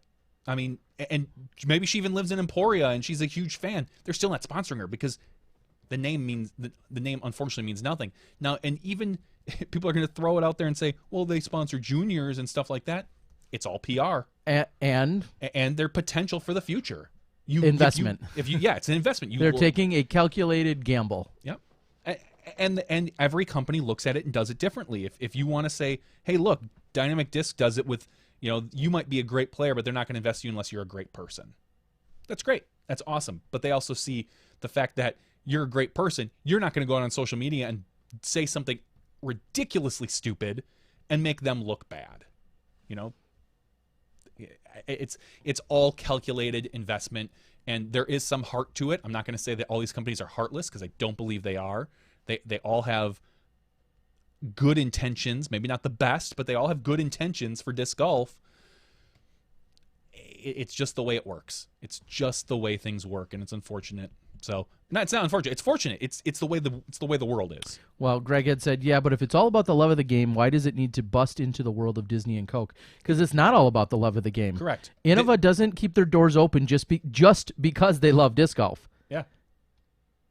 Disc golf pays their bills and pays their employees. Mm-hmm. They do love disc golf. DD loves disc golf. All the manufacturers love disc golf because a lot of them have put in a lot of blood, sweat, and tears and taken probably tremendous risks at one time or another, financially and personally. But just like any business, you keep it open because you have to have a return on that investment. You have to be successful. You have to have good business practices. You have to be profitable. Otherwise, you eventually will go out of business at some time or another. No matter how much you love it, you can be passionate, but if you're not efficient and effective at it and doing some things right, you're going to go out of business, and that can be said of anything. I'm going to say this out loud, and I don't believe this, but someone says Eric Oakley is a great example that he's not a great player. He's not the best player. He's a good player, but he also does a ton on the side. You're not picking him to win Worlds yet. He could some year. He could have potential in the future. I don't think yet. But next year, 2 years from now, he could. You never know if you keep trying. But also, Eric Oakley is a very good example of a guy who's likable, who tours, who puts on clinics, pushes the brand because he likes them and he believes in them and they believe in him. So while he might not be the top tier player, he is still good for their brand and he's still bringing in money. Correct. So there's your sponsorship. I hate to have like cynical eyes on it, but it's true. I mean, there's a reason that Bobby is good at what he does. He is pushing and promoting these players. He does a great job, and I've said it a dozen times. I wish every company had a Bobby because I think it would be better for our sport. I wish we had a Bobby. I wish we had a Bobby too. Yahoo here. I do think other companies are lacking in their social media and lacking in their advertising and lacking in what they could be doing. The biggest name in our sport, Innova, I feel is lacking in that department. Discraft, I felt, has lacked. I was thinking this today. If I were Discraft, you know how hard I'd be pushing Austin Turner right now? Hard. Creepy hard. Yes. No, but he is the young face. He just got promoted to their top line.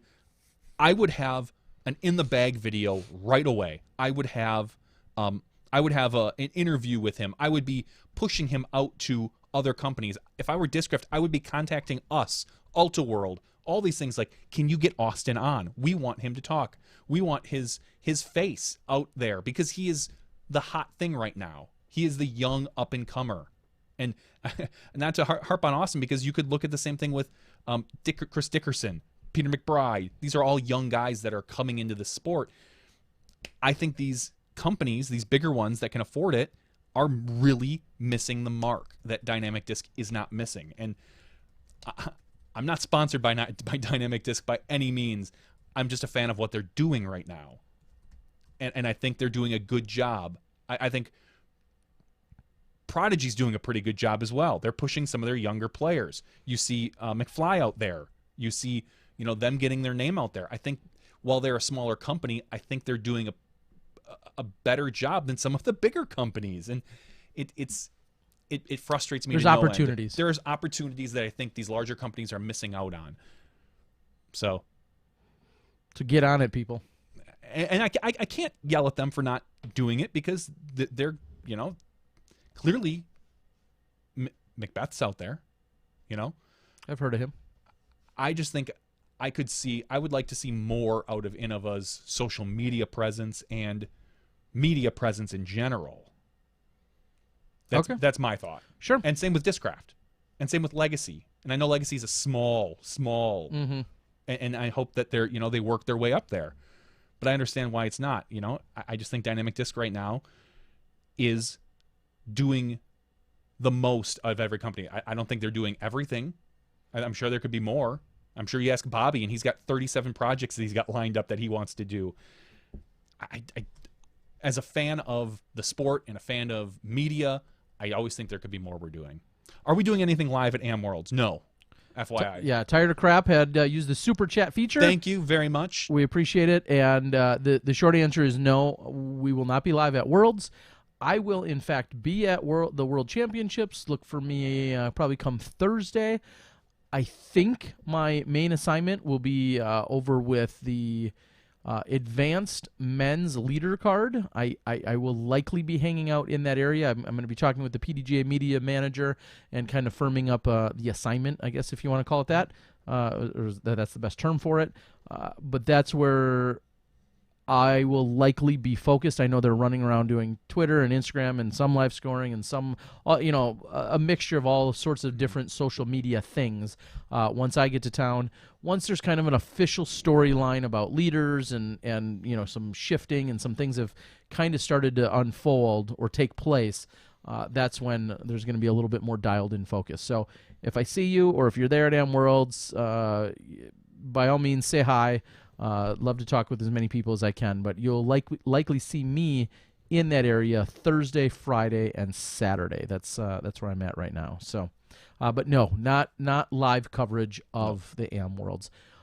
We could get into it on another time, but essentially, it's been pretty much documented that our amateur coverage has a challenge getting viewership, and when it comes to dare I say ROI or just overall input and output, unfortunately, AM coverage typically just does not get the eyeballs that I don't want to say warrants live coverage, but it just doesn't get the eyeballs, and so it's even right now live coverage can be a little bit of a stretch on a budget. Live coverage for even a fraction of those viewers is more of a stretch, I think is the best way to put that. So. No, unfortunately not live coverage. You may see an Instagram live or a Facebook live from some people, myself included. The PDGA will for sure do Facebook Live, so make sure you're following them on whatever social media, preferably Facebook. But they do have a pretty active Twitter as well, so you'll see them live. I guarantee it for the parts of the semis and for sure the finals. Disc Golf Nerd says, I see no need for AM coverage, and I will politely disagree with that. Maybe you meant no live coverage. I'll politely disagree that there should be coverage. It's just a matter of what extent of resources are put into that coverage. Yeah. Should the same amount be spent by all the media companies? Should that same amount of focus and energy and effort and cost be experienced there as we did at Pro Worlds or at another major? No, I don't think so. I kind of consider it the equivalent of, your minor league baseball team. They don't need coverage, yet they still get your local news, and you can still find them on cable access channels. So it's out there, but how many people really care about it? Those are the up and coming baseball players. True. We have that same thing with AM Worlds. It's not going to warrant the full live coverage that we normally have, but maybe some post produced stuff, a couple bits here and there. If we're lucky, next week we'll have the AM World champ on, whoever that may be. It's things like that, little things, because these are the future of our sport. So, I'm sorry. Yeah. Yeah, I know. I'm sorry. I'm trying to read along with the board. Dad's drunk. I think is drunk. He says, if I were DD, I would try to steal Climo from Innova, although he's not playing right now. That would be huge. Huge, first of all, is an understatement. And second of all, as I responded to the board. Would it, though? Yes. It I would- said unless they offered him more than $1 million, it's not happening. And even there, I don't know if it's happening.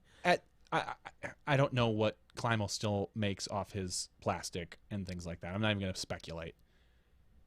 But at this point in his career, he is not on the scene. He's still considered the greatest player to ever play the game.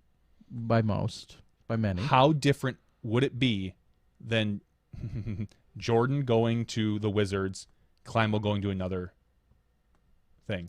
Where he's clearly past his prime. No offense, champ. I know he's listening, clearly. Yes. And if someone offered him $1 million.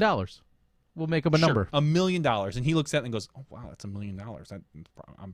I'm gonna figure all that out. Yeah, that's gonna be more than I'm gonna make off from my current person. Sure, I'll go there." How big of a shake would that be, really, at this point? It would be newsworthy. It'd be like, "Oh wow, Climo moved. Clearly, maybe he wants to get back into touring, be a Masters player or whatever." I don't think it would be that huge of a shakeup for most people. For you and I, who grew up, we've been in the sport for 20 plus years. To us, it's unfathomable. You're like, there's no way. It's Climo, Macbeth. Those are Innova. They'll always be Innova to me, unless the sport blows up and Macbeth gets a different sponsor or something. But that would have to be. It would have to be a huge sponsor, an Adidas, true Adidas, a Nike, for that to happen. And I don't think that's happening. For most players, if you've started playing in the last 5 to 10 years, I don't think it would make. I agree. It wouldn't be as newsworthy to certain players. I was stating that I just don't think it'll ever happen. I don't think it will either at this point. No one's going to offer him anything because he's not on the tour. He's not on tour anymore, and he won't turn plastic. As we said, it's a money decision. You could get him on any other manufacturer for the most part, and he's not going to sell your plastic for you, like he did it, unless he were to go back on tour and be a dominant master, which I think he could. Yeah, but he's not going to sell the plastic like he used to.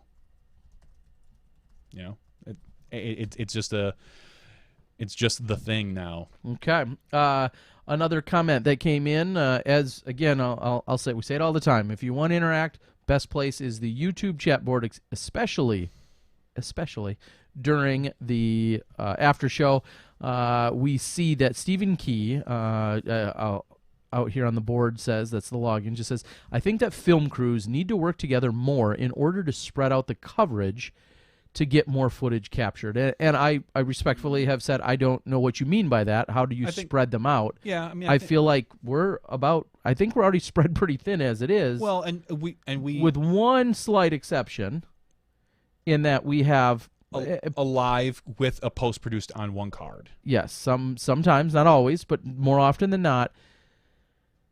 For example, frequently we see something like a second card that may be covered by a Central Coast or a Jomez, and then first card, typically at Pro Tour events, for instance, will be covered live by Smashbox, and then possibly either a Central Coast or a Jomez also on that card, with their focus being on post-production, where our focus is on live. And we can't say it enough. The strategy of filming and the output that's obviously done by them versus us, just the strategy, the attack is so totally different when it comes to their post-production worries and their post-production output than what we're trying to achieve. That, yes, there might be 4 cameras on one card, but there's 2 totally different approaches in what's happening. So I guess I would challenge and say I'm not sure what you mean by how we could be spread out more. If anything, we need more cameras, but I don't think we can be that much more spread out. He's saying combining film crews can help cover more cards at multiple tournaments. But it can't. We need more people. Yeah, that's the film crews need to grow. Yeah, we don't need to be one crew. We need more people on the crews. I know it sounds funny, but to most people, we could be considered one crew, because it's just we have first card covered, second card covered, FPO card covered. Maybe if it's a big enough event, third card covered. People from the outside, other than where the video ends up on whose page it is, They don't know that we're all separate crews. If you were to walk up to a tournament, you see all these cameras. Other than the fact that the Jomez guys and the CCDG guys have different shirts on, no one would have a clue. I think we do, like Terry said, we would need more people, but the problem is, ching, ching, ching, ching, ching. There's no money. There's not enough money in it to cover the fourth card. People aren't going to watch that enough to where the YouTube revenue, as minimal as it even is going to cover that. It just unfortunately doesn't work out. I would love it. I'd love it. Great. Blue Boy says, I'd go to more tournaments just to watch you all argue with each other. And I said, that's funny, but we don't really argue with each other. Assuming you're talking about film crews, we don't argue with each other at all. No. I mean, it's become pretty cut and dry going into an event where people are going to be, what their assignment is, what their rights and or priorities are. I would like to say I don't think I know I certainly don't attempt to make any arguments with Jomez and or with CCDG or any other. I try to trip them when I can. Yeah, that's not arguing though. No, that's just humor. That's just. I mean, nothing's funnier than watching one of those guys fall with a $4,000 camera. Of course. So there's no way. Westside Maple asks, do you guys ask for volunteers? I'll say in my personal experience, I feel like I've lacked in this, and I give so much credit to Central Coast. From day one, it seems as if they've really taken on, I don't know if crowdsourcing is quite the word, but they've really taken on a collaborative kind of crowdsource. Is that a good word for how they do it? In terms of, they're very open to handing this guy a camera or that guy a camera, and at least seeing what you can get. And seeing what they can get. And they've done a great job of that. That's something I'll admittedly, I never really thought of. I say it all the time now, but maybe still not enough or loud enough or publicly enough. I could take help. Somebody said just last Rocky Mountain Women's, some gentleman was there. He ultimately took pictures because I had a camera along. But he said, well, if you got an extra camera, I'd be catch cam for you. And I was like, great. I didn't bring an extra camera because I never thought of that. I need to personally, if I'm going to be going to certain events and we're not a full-blown crew or if it's not live or something like that, I think I need to do better about reaching out. And if somebody wants to help and dare I call it bonus or they can assist or complement what I'm doing, I should just be better at asking for it. But I think that's one way that Central Coast has been able to grow and expand and do such a good job that they do is because they got a volunteer, they got a helper here and a helper there. They were able to spread and network, and then that's what then helped amass such a large amount of footage and a variety of footage. And now they have people that have worked themselves into maybe being more core elements of their crew. For sure. And I wholeheartedly admit that was not a business plan or strategy that I adopted early on, and they've been very successful with that. So I think it's awesome. Yeah. The other comment was combining film crews to help cover more cards, but really why not merge and be on the same page as far as process? And I'm wondering if Stephen Key means like the same YouTube page. I'll admit that it can be confusing for viewers to not know where to find footage. Sure, we had people complain, where can I find the Rocky Mountain Women stuff? And then on Facebook, because no one knew. Sure. And then so someone said, hey, it's on Terry's page on the Disc Golf Guy. Okay, cool. But there's not a central location that says all disc golf footage. Yeah. What I would love to see, and this is on the PDGA, would be like a form that the film crews fill out that says that you can then add to the PDGA results page. Like this card, these cards can be found, or not necessarily cards, but footage can be found at these spots at Disc Golf Guy, Jomez, and CCDG, or this event has the Disc Golf Guy covering it. It's because people go to the PDGA for results. So at least that's a central location where someone can go click, there it is. Okay, there is footage. If I want to go back and look at 2015 GBO and say, ooh, like, okay, I can YouTube it, which most of the time would probably work. But if I'm just looking back at results and so I'm like, I could watch it there. I would like to see something like that, and it's so minor that I wouldn't, I don't even think, I've never even mentioned it to Steve Gans, but I've thought it before that it would be a nice addition to have to a page, kind of like they have the hole by hole scoring. Just have a spot where it says video coverage so that people can easily find it. I mean, there's another page, I forget, Disc Golf Videos or something. Someone pointed it the other day that they basically have anything that comes out on YouTube, they have a portal to it. And correct. Yeah, they were at one point attempting to be a central repository for all disc golf videos. That was really just a redirection to get them to different places. I looked at it the other day, and sure enough, they had everything up to your first round of Rocky Mountain. It's just on a YouTube. It's like they have some sort of formula that goes out to YouTube and says, oh, look for disc golf. So disc golf, is it discgolfvids.com? I forget what it was. Because I know they were hot and bothered and doing a great job for a number of years. To be honest, no, it wasn't that page. Someone had pointed it out on Reddit. Interesting. But yeah, it was basically... Someone said I sound like Christopher Walken for a moment. It was basically just a page that someone had pointed to and I had never seen. I was like, oh, all right, cool. That works out. So, okay. Yeah, I mean, that's my thought. I would love to see the PDGA have something like that just because then it's there forever, because I don't think the PDGA page is really going anywhere, but it's also not a priority. They've got 1,000 other things that I would like to see them do before that even. Stephen Key, and we'll move on from this after I just say this, maybe for my 100th time throughout the years. He says, take all the equipment from each film crew and create one monopoly film crew to coverage high-level and highly watched tournaments. That is, to me, the equivalent of telling Dynamic Discs and Innova and Discraft and Legacy and ABC and Westside and every other disc golf company, hey, you guys all make Frisbees. Just get together. Make Frisbees in one spot and give us all of our favorite Frisbees.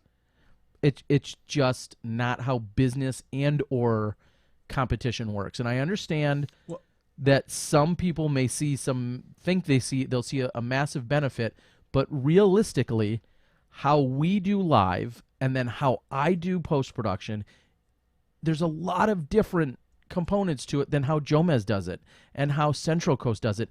And that variety is also a part of our being. That's a part of our genetic makeup, part of our business makeup, and part of maybe our goals and outcomes. Like, I mean, it's a great thought, but it's not at all if you're in business. Not if you understand general business. But it's not realistic. I mean, you can look at... That's like saying Nike. Why don't you just team up with Adidas and Reebok and Salomon and Vibram? Just team up. But I'm I'll say sick of having to go buy different shoes from different websites. Just all of you make the same shoes. That's why you go to Zappos.com. They have all the shoes. No, but what I'll say, look at the Disc Golf Pro Tour. They have, if you go to dgpt.com/watch, they've got a list of everything that's been filmed for their events. It's right there. They link to it. You can go see the live. You can see the post. You can see anything. I like that. And I don't know if the World Tour has something like that, even though it's all on Spin's page, but at least I would think if you go to the World Tour, you should have a link somewhere that lists all the things. But that's kind of what, it's the same thing. It's the equivalent of it, because ultimately you guys don't care who gets paid what kind of type of YouTube revenues are coming in versus not coming in, ad blockers, all that crap you guys don't care about. You just want to go to one place and find your disc golf videos. And I totally get it, which is why I like what the Disc Golf Pro Tour is doing, because you can do that if you're so inclined, because ultimately it needs to be easy for the viewer. And right now it's not. But I also don't think it's overwhelming. It's not, because we really only have... There's about 3 or 4 main film crews. You got Smashbox, Disc Golf Guy, Jomez, CCDG, Prodigy. Those are your 5. Those are the 5 places. If you're into disc golf videos, that is where you subscribe. More than likely, you will find what you need from one or all of those channels. And then you're gonna, more than likely, with some continuing to grow their own brand. Yep, we saw PHP for a while. We saw, like I said, this rock. Country Disc Golf. There's your final plug. Country Disc Golf. I'm talking tournament footage. No, I know he did some, but DG Weekly was out there for a while. There's sure there are other ones out there. And yes, you will miss some, and maybe it's something you just have to grow. You kind of have to grow your own YouTube network. Presence and branding and network. And no, I'm not talking to us. I'm talking the person out there who you need to build your own YouTube channel subscription, so you know where. And yes, it's a little bit of a pain, and yes, you're going to miss something that doesn't come out right away, but you'll find it. That's eventually. It's just the way things work. So let's give away some plastic. I'm done talking about media stuff. And plus, if we're all one company, enough navel gazing. You will not be able to go out and intentionally block or ignore me, because if you hate me, guess what? You can just not go to the Disc Golf Guy channel. I've tried for years.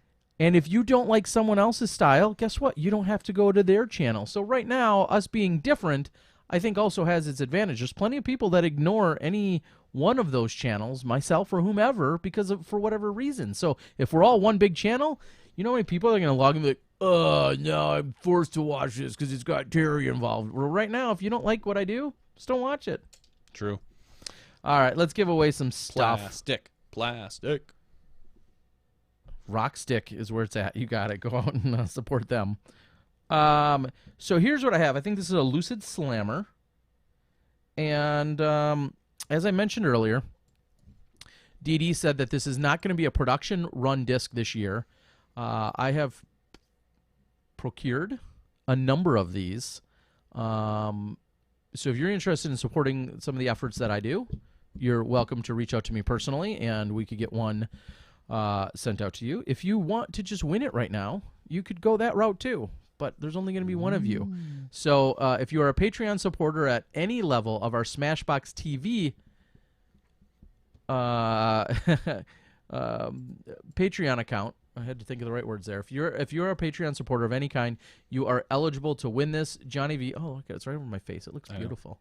You're eligible to win this. Johnny's going to go out and he's going to randomly pick a number of all of our Patreon supporters, and I will get this mailed out. Hopefully the winner is even listening on the show right now. So that Fluid. I keep calling it Lucid. I'm so sorry. Fluid. Thank you, Danny. Fluid. Thanks, Danny. Fluid. Shows you what I know. I'm not smart. No doubt. So I've sorted it.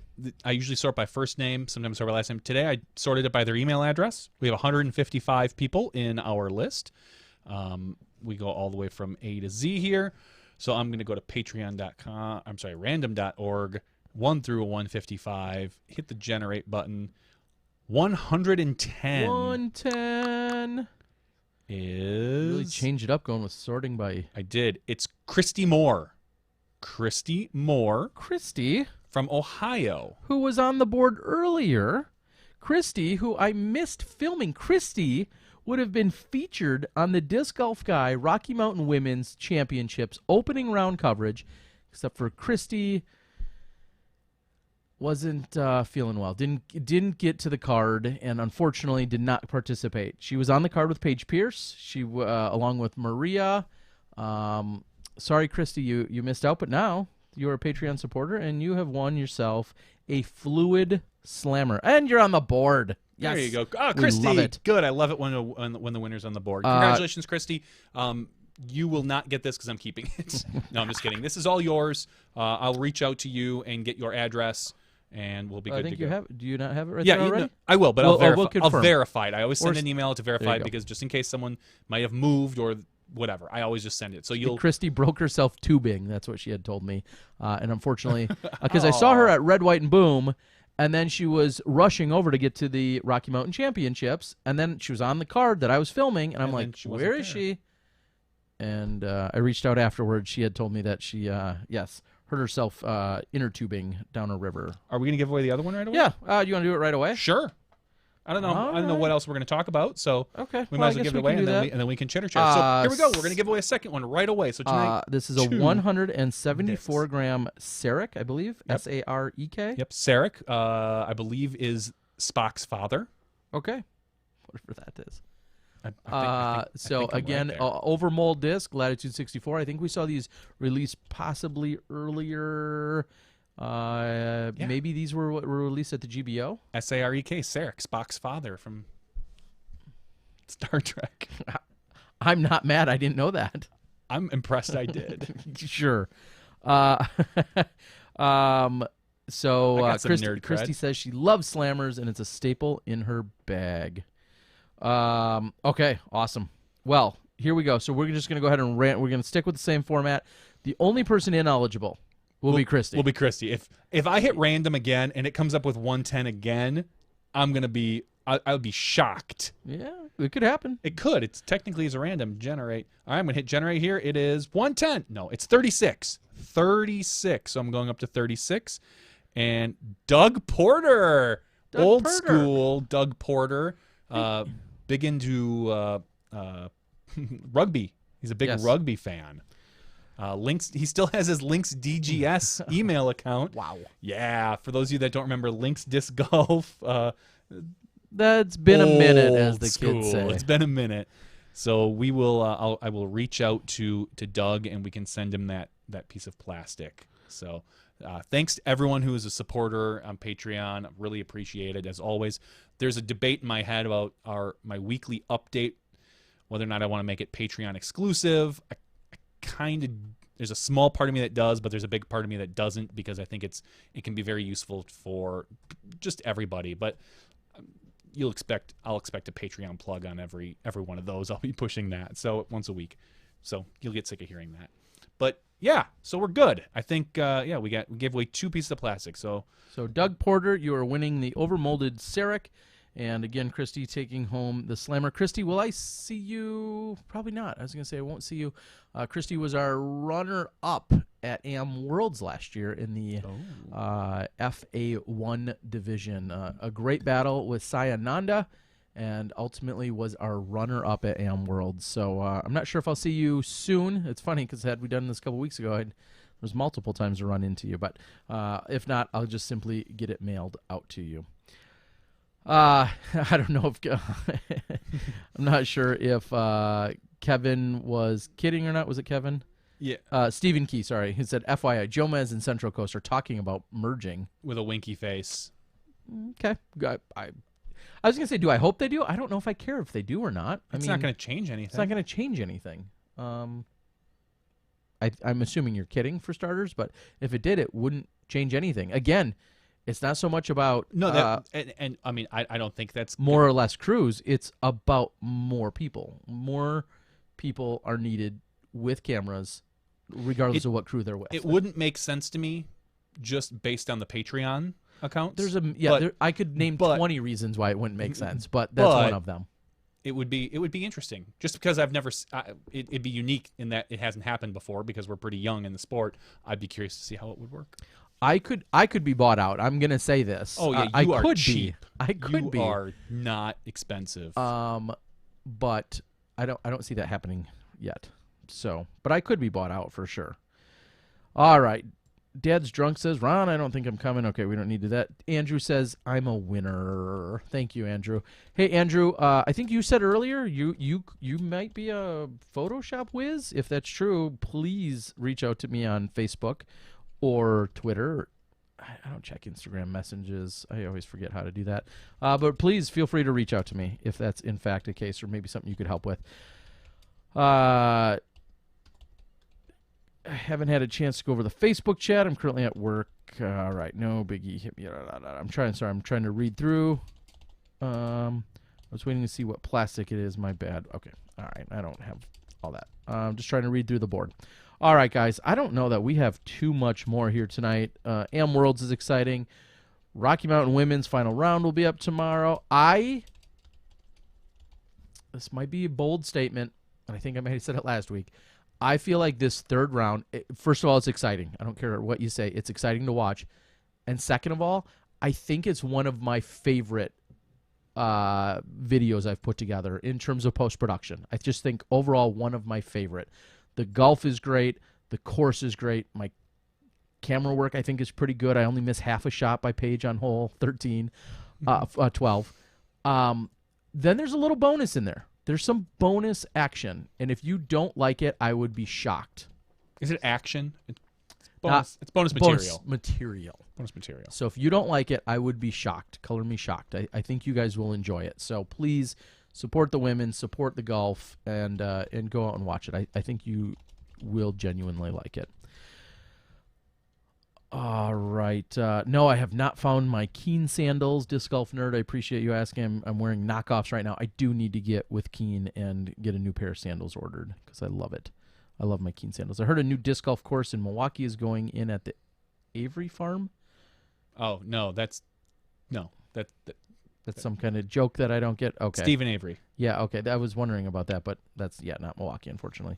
No, that's Get up your in city straight. That's up in Manitowoc. That was a man. Manitowoc for Silver Cup last weekend. yeah. That would have been a better That would have been a reference. better joke. Yes, and Ronald Harkey does have a good point. He says, remind everyone about getting your picks in for Skip Ace. Yeah, Yes, Skip we got Ace the has had a European little Open. bit of a lull. It's been about 3 weeks. We didn't And really now, have anything going on. Tomorrow's the President's Cup. Is that right? And then Maybe. I guess it depends when you're listening to this. So the President's Cup is coming up, and then right after that, you're going to have the European Open. So get your picks in for the European Open. We will hopefully get Yuli on. Is Yuli over there? I think. I don't even know, to be honest. Anyway, I'd like to get him back on. I want to rub it in his face that I'm beating him. Okay. I'd like to get in on that, too. And Ledgestone. If we're going to see any of you guys at Ledgestone, massive turnout. I think they're giving away the first 700 AMs that signed up are all getting some kind of special bag, and besides an insane players pack. So we know that's all going to be unfolding here in the next couple of weeks as well. So again, excited. If anyone is actually on the board that I'm going to see at AM Worlds, please put something in the chat because I'd love to see it. If you see Terry, tickle him. It's his favorite thing. I'm not going to say where. Don't say where. That'll be a secret. Never say where. So if you come up and tickle me. Yep, Ledgestone is a Pro Tour event again. So Yes. Nobody knows if Jomez is doing anything for the President's Cup. They are over there. I have not heard anything. It would be a difficult event to cover just based on... Yeah, there's players 'cause everywhere. You have players and everywhere. Stories unfolding. But if they did decide to follow one particular match play group, I think they could. It would be fun. If you had just say Macbeth against KJ or Wysocki against Posse, anyone. So Yeah, I'm not sure I where think that will. a match play event could be fun to watch, or match play match would be fun to watch. And somebody had also asked, I saw it online somewhere, asking if CCDG or Jomez will be at AM Worlds. And as far as I know, obviously Jomez is overseas. I don't believe CCDG is going to be there, and I think it will be ultimately it'll be some action on my channel, and I believe that Prodigy's Marty McFly will be there. And I'm going to say this right now. It's a great time, even though we're so late in the show and podcast. I've talked with the PDGA, and we explicitly said we are not concerned about getting this AM Worlds footage out instantly. No. Because with the European Open taking place and Jomez doing great work and having top names and footage and top-notch footage taking place, the AM Worlds footage may not be the top priority because it likely will get lost right in the shuffle. So if it gets pushed back a few days, there's actually a strategy to that. I do very much feel like if AM Worlds footage doesn't show up until 2 or 3 days after the European Open has finished, I think that's best for a potential for views. Mm-hmm. So I'm throwing that out there now, that there's a little bit of strategy there, and I've even talked to the PDG about it. Actually, it was his idea because he's like, there's going to be a lot of people watching the pros overseas. Yep. So anyway, how much to buy me out, Steven? Private message me. Make me an offer. I guarantee you it's not much. Make me an offer.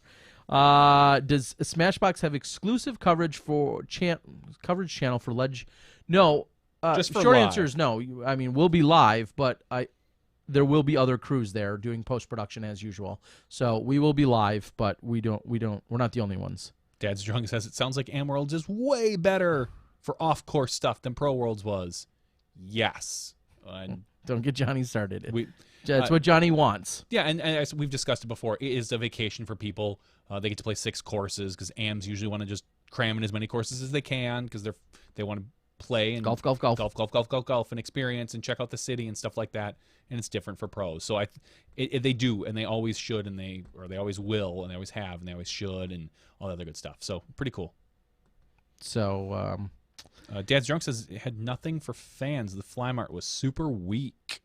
I don't know. I didn't get a chance to see the fly mart for for pro? Are you talking for Pro Yeah. Worlds or because Yeah. I don't think the Am Worlds Fly Mart has happened yet. No, it happens tomorrow. Happens tomorrow. So Well, I think the Fly Mart had a few challenges because this of the year. shift and the moving And the fact Army that base and all that other originally stuff. going to be on the Army base. So yeah, so I wouldn't be surprised if this year's Fly Mart for the Pro Worlds was a little lackluster. Yeah, and there were some significant challenges there.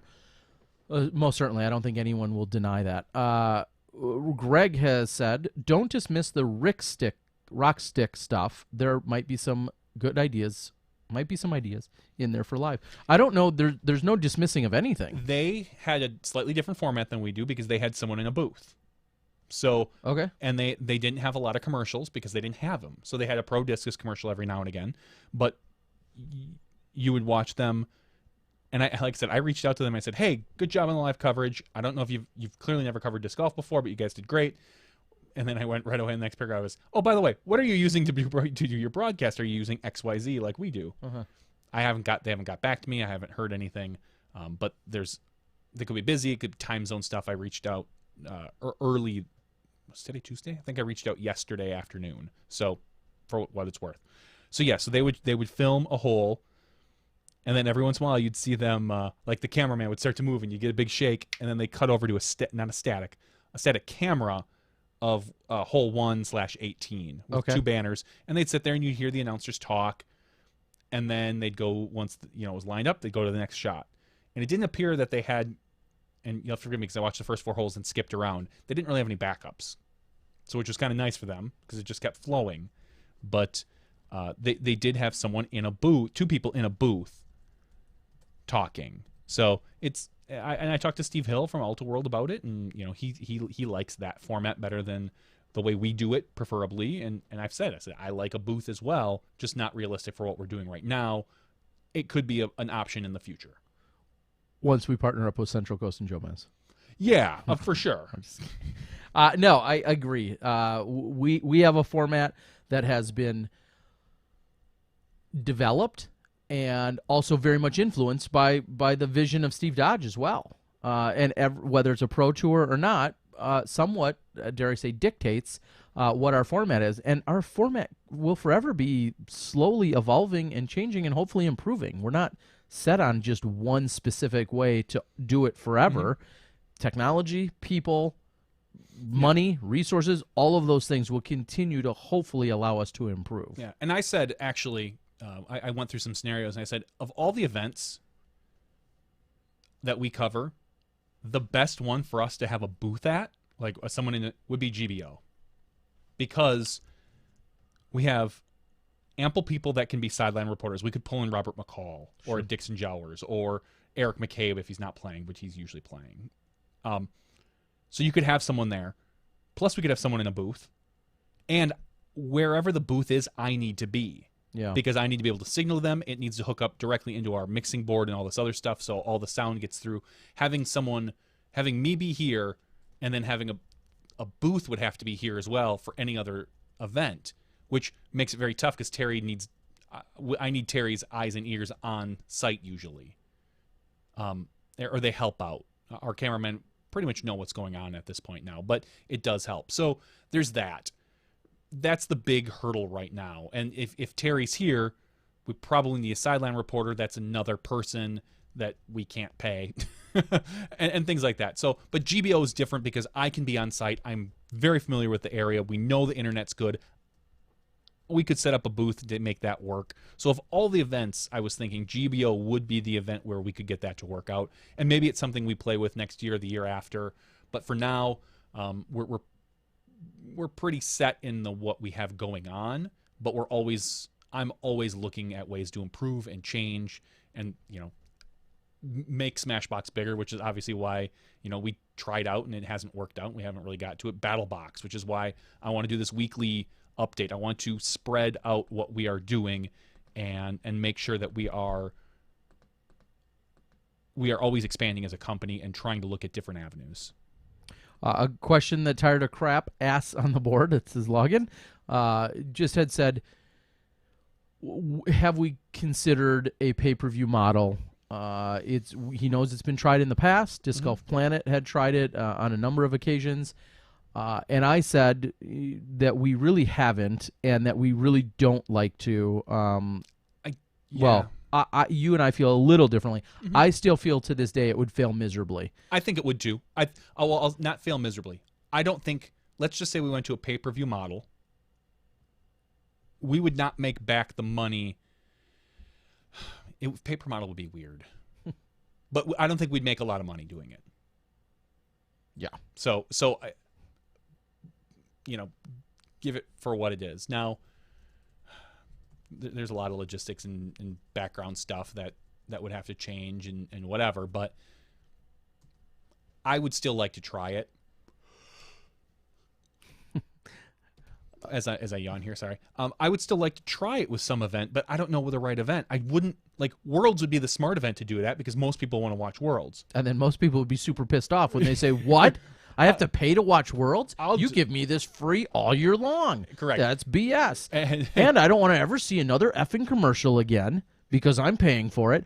And you guys should have 5 more cameras because guess what? I paid $4.99 for this week. Yeah, exactly. I mean, unfortunately, I'm gonna say the second somebody you charge somebody 99 effing cents, they think they own you.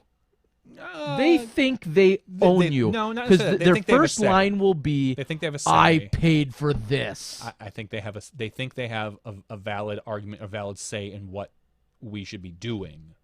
Now, but again, I would love to try a pay-per-view model of some sort.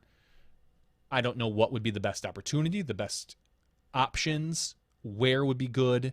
I mean, that's all very up in the air. It would be tough for me to do it at a huge event like Worlds or the Memorial or GBO or something like that. It's just, yeah, I don't know. And again, as we've said, it's really tough when you have Jomez putting out awesome stuff the next day because people will be like, eh. Yeah, I'm not going to pay $4.99 for this week. Yeah. I'm just going to wait till the next day and watch really good footage that's shorter. Yep. And produced by Jomez. So that's why there is a scenario where that would have to happen, and I don't think it's on an event. I would say that if we were to ever go delve into pay-per-view, it would have to be an exclusive match play event. Hey, we're gonna pit these 2 players up and do a match play event. We're gonna film it live, and you can pay for it, and a third of the money goes back to the players for their pot, and then we take 2/3 to help cover costs, or something along those lines, or something I've always imagined. But I don't know if there's enough interest in something like that, because everyone on the board can be like, that would be awesome. We love you guys, and you guys are our hardcore supporters, and we couldn't do what we're doing without you. But there's 55 of you in our chat room right now. Even 55 times 10 isn't covering costs. But I get it. It's another revenue stream that I would love to try to dip into somehow. I just don't know how, and I don't know the right way to do it. And the last thing I want to do is do that and then screw it up and look like a chump. Disc Golf Nerd, but that's not to say we're not going to try it. Says I think Green Mountain sold their final round video last year. Wonder how that worked out. I'll tell you, Disc Golf Nerd. I filmed. I helped edit. I helped film. I was there for the weekend. And this is no shade, as some may say, but if you want to guess how much money I made, I could give you some kind of idea of how much money I brought home from that.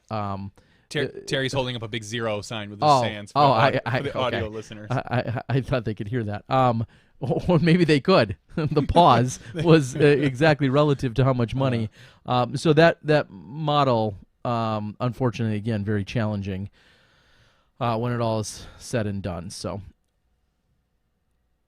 Smashbox needs the revenue to invest the equipment to provide the live coverage. Sell shares of Smashbox. I'll buy some, Carver says. Yeah, I mean, it's not an unheard business model. You sell shares, and people are hoping in the future they're getting some sort of payout.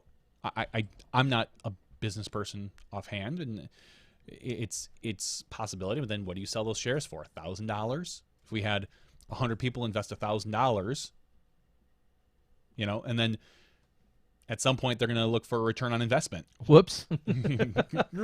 See ya. Thanks for the money, chumps. You get live streams? Yeah. Free? Yeah. I mean, or do you treat those like people treat, Lambo shares, shares in the Packers, where it's in paper only, and we throw a little party every year or something silly? I don't know, but it's definitely interesting. And Tired of Crap says, well, we need the revenue to invest in equipment and provide live coverage. We have equipment enough that it's working. Could we always use another piece of equipment? Of course. I looked at getting Terry a different microphone, like one that's just like mine. It's like a $300 microphone. Do we need it? No. I was like, we could get it. It'd be nice to have. Then I know our audio is always identical. I don't have to worry about, take some things out. We buy a new shotgun mic for the cameras, or if our camera ever breaks, we've squirreled away the little bit of money that we've gotten and put it in a nice little fund for emergencies. There's I was going to spend that. No, you can't. It's squirreled away. Okay. I've got. Oh well, you have access to the bank account too. With the streaming equipment that we have, they've come out with new versions of it that actually give you the same quality at half the data, basically, because it's using H.265 as opposed to 264, all these different codecs. Would it be great to have that? Yeah. Do we want to drop $10,000 in new equipment so we can do that? Yeah, I do want to. I'm not going to. We're not there. I'm not going to, because frankly, it's not needed. It'd be nice. It'd be a bonus, but it's not. It's absolutely not needed. We're always on the lookout. We're always kind of keeping an eye open, and we will continue to do that. Okay. Well, we could go on and on and on about back end random things here and there. I say we just buy all the other disc golf. I say here's what we do. Rather than consuming all of the other potential up-and-coming or fledgling or established disc golf media companies, I say we just go buy every camcorder on the market, so everybody has to go through us. And we just own all of the equipment. Now you're thinking. Now I'm thinking. So, all right, guys, we're going to call it. Sign Paige Pierce as our ambassador. I think she already kind of is. I think she's our unsigned. We love Paige. She's very good with us. Paige is very gracious with us. She's supportive of us. She is willing to work with us. She is always, one way or another, found time to work with me, to work with Smashbox. And for those are just some of the reasons why we love Paige so much. And we've got a number of those people out there, and we really genuinely appreciate each and every one of them. So thank you guys so much. All right. Fantasy leagues, all right. They have to turn it up on full blast. Wow, we are good. We appreciate you guys tuning in tonight. It's been a long night with some sensible and senseless rambling as usual. Thank you guys for participating on our live chat board on the YouTube page. For Johnny V and myself, Terry Miller, the Disc Golf Guy, this is Podcast 152's After Show. We'll catch you next week when we've got Am World's results and some new champions crowned, and we hope to talk with them. We'll see you then when you step inside the Smashbox.